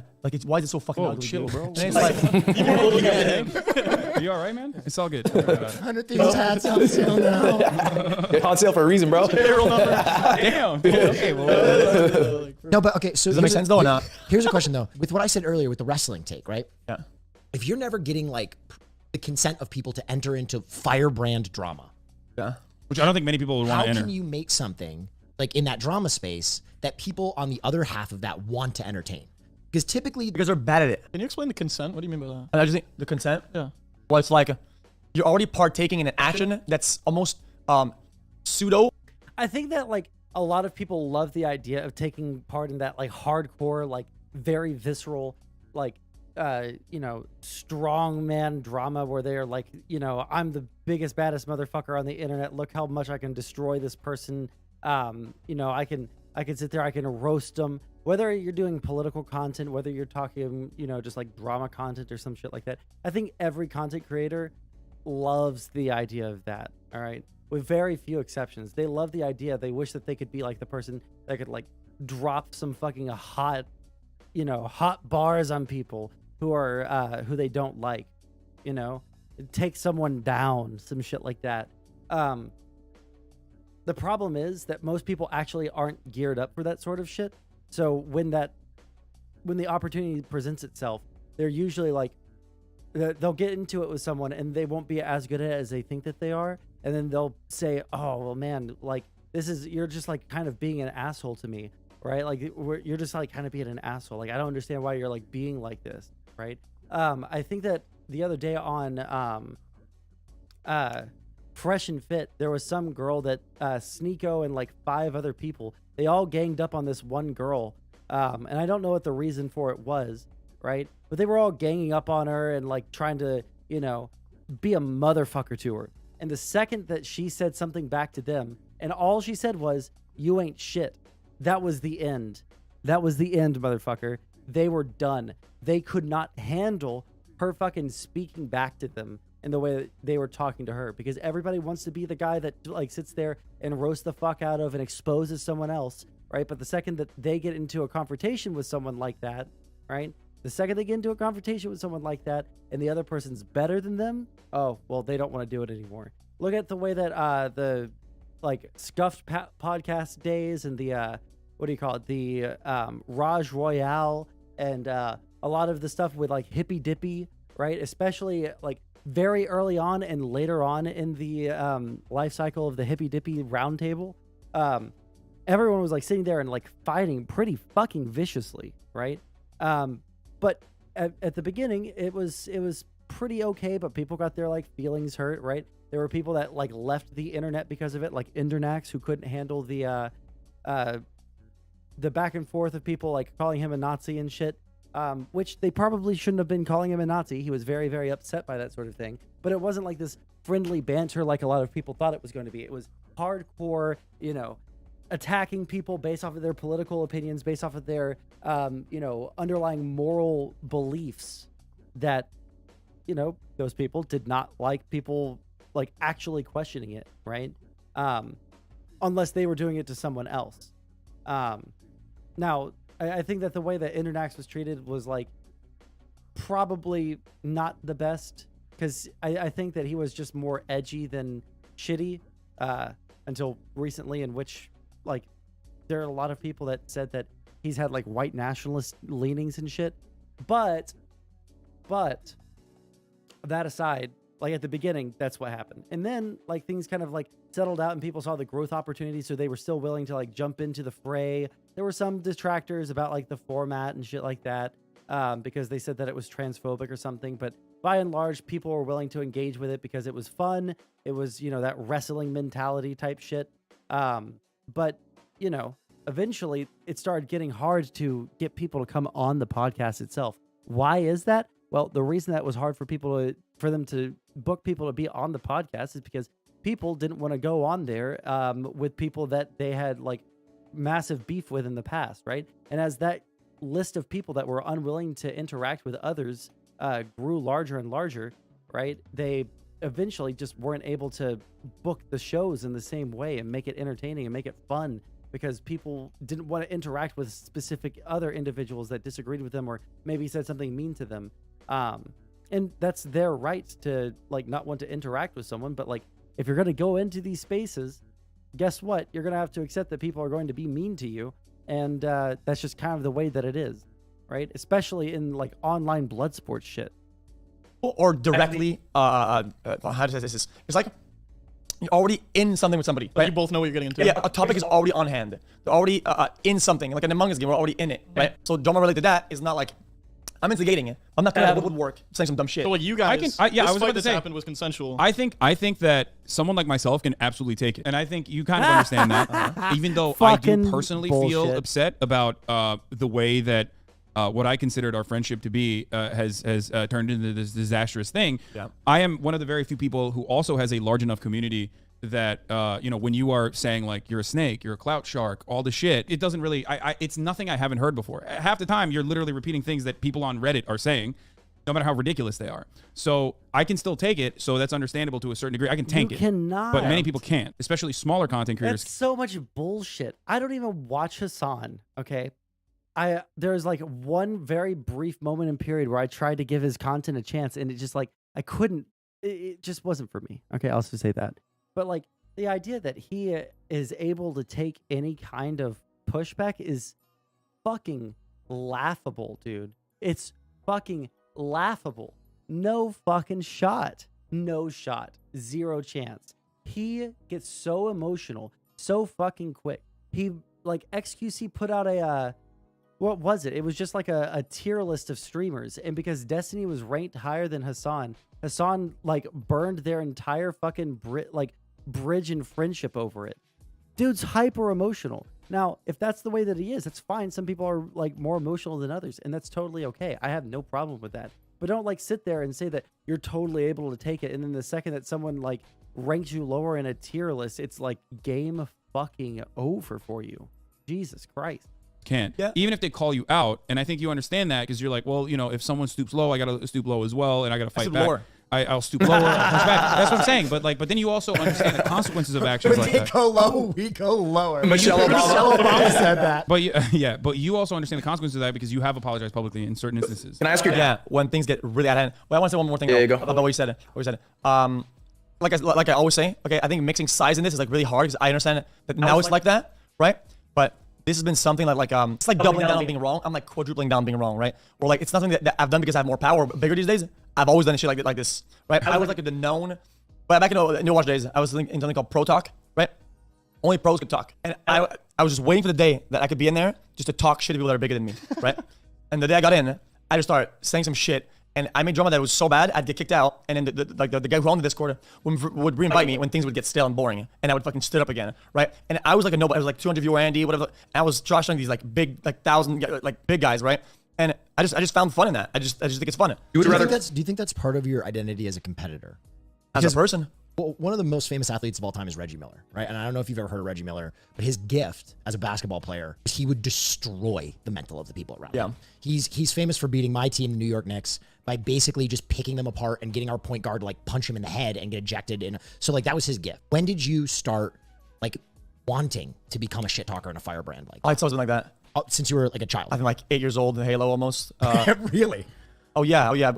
My brother used to set up a camera, like a hidden camera, like an actual, not like a fake one, an actual one back in days. And he used to film me talking shit on Halo when I was like 10 years old. I think this speaks to his success in the space as well, because there are a lot of people in the gaming space that behave in the exact same capacity where they're like, I'm just a troll. Yeah. Because you can be completely removed from the consequences of your actions. You don't ever have to think about anyone in your Call of Duty lobby as a real human being. You're just like blasting off. Carl is shaking his head because he's like, yeah, me too, man. I've been in those lobbies. When I played with Carl. Didn't you say the same about Dream yesterday? That's exactly what I said about Dream too. Thank you. We actually talk about Dream in this podcast as well, in a similar capacity. Hey, if you like this video, please subscribe. Oh my God, that's literally it. He doesn't like put any of the rest of it. Dude, Hassan is such a fucking crybaby loser when it comes to people being mean to him. Like, actually, super big crybaby. It is unreal how much he will sit there and mauled and shit and cry. I mean, fuck. Where is the clip of him at Twitchcon. 1 second. Let me go to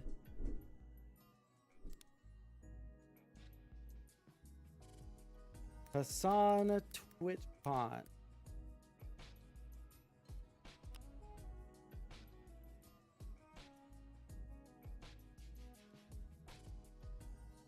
Thank you. Are you ever gonna accept Sam Hyde's fight offer? I don't, dude. No. Why are you fucking talking to me about some dumbass fucking weirdo Nazi? What's wrong with you? Weirdo Nazi. Explain yourself. What do you mean? You think it's fucking funny, dude? Someone you got some challenged you to a fight, fucking I just weird asked You got some weird fucking deadbeat loser comedian who Yeah. has completely fucking lost all of its importance on the world by fucking himself over, by giving Andrew Anglin $5,000 in his fucking Nazi defense fund. And you're gonna come to me and be like, it's so funny. Yeah, it's not funny, is it? Do you like that? Do you think it's funny?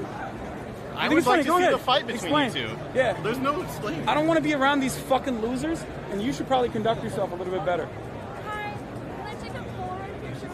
All they did was bring up Sam Hyde to him as a joke, and he like went off on them. Like he went off on that trans person in his channel. What do you mean by there's no true power? I hope every day of your life is as bad as the rest of them. Like, goddamn, chill the fuck out. What is your problem, dude? Like, you're so fucking emotional over this shit. How the fuck are you going to sit there and tell people that you can take it when you obviously fucking can't? 1 second, let me see here.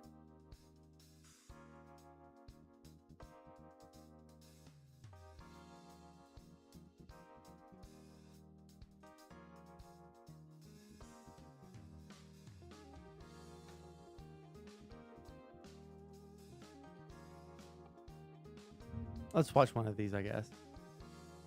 We have this tweet from Nuance Bro, and he says, "This is how you do it, folks." All right, so let me give you some backstory.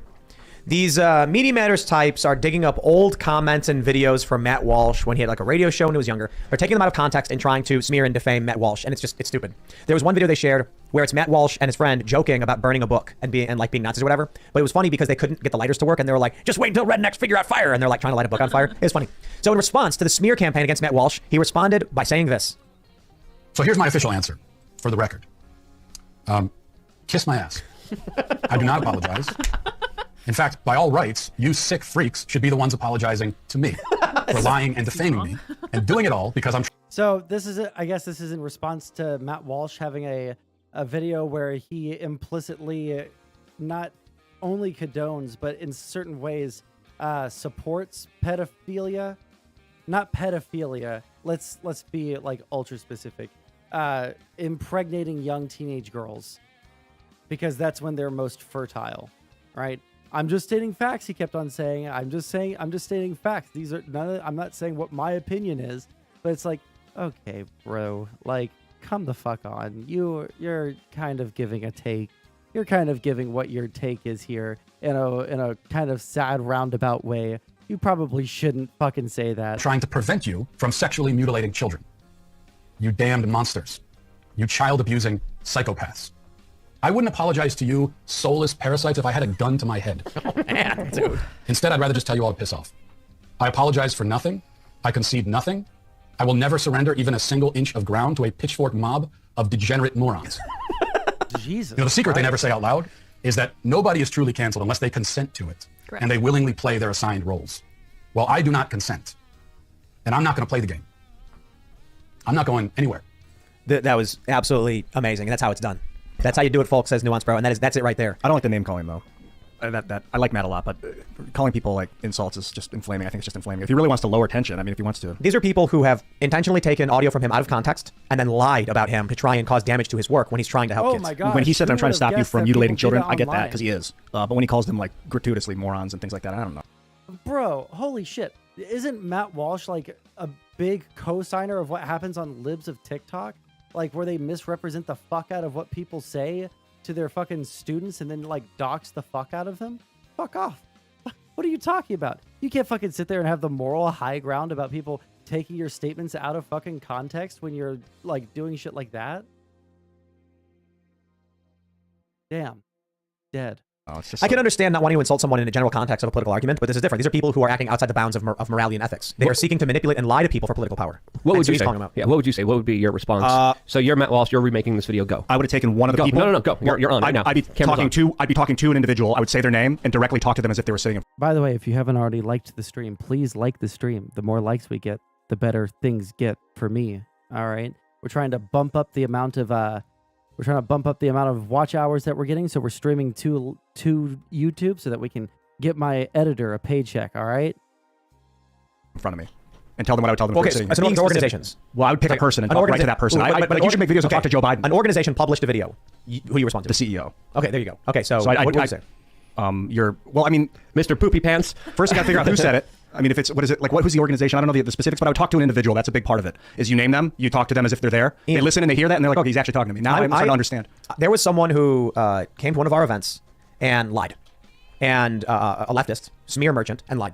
And so I politely responded on Twitter with like, hey, this thing you're saying didn't actually happen. I hope we can resolve this. And they responded with something like, I hope a bird craps on your face.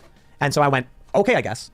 I was at an event, a political event, and the person who founded this organization was on stage. And so I asked, hey, you say that your organization is engaged in truth-telling and fact-checking. When one of your reporters posted verifiably false statements about me and I asked for a correction politely, they said they wished a bird would crap on my face, and it says, whatever, ignored me and walked off. Then you got to go to the individual that said they want the crap on your face and talk directly to them in a video by name. Ian, that's how you do it. You confront people, and they love the drama. The crowd loves the drama too. This is why people like what Matt Walsh did.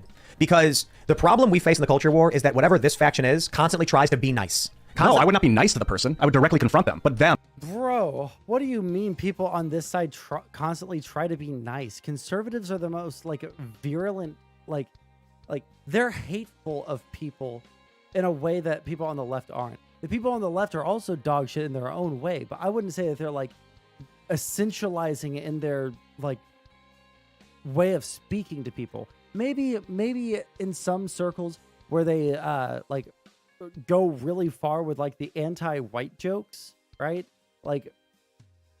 To the point where it really seems like they believe white people are inherently evil. Maybe that's something that I could say I don't support at all, but this idea that the fucking left is nearly as fucking hateful as the right is insane.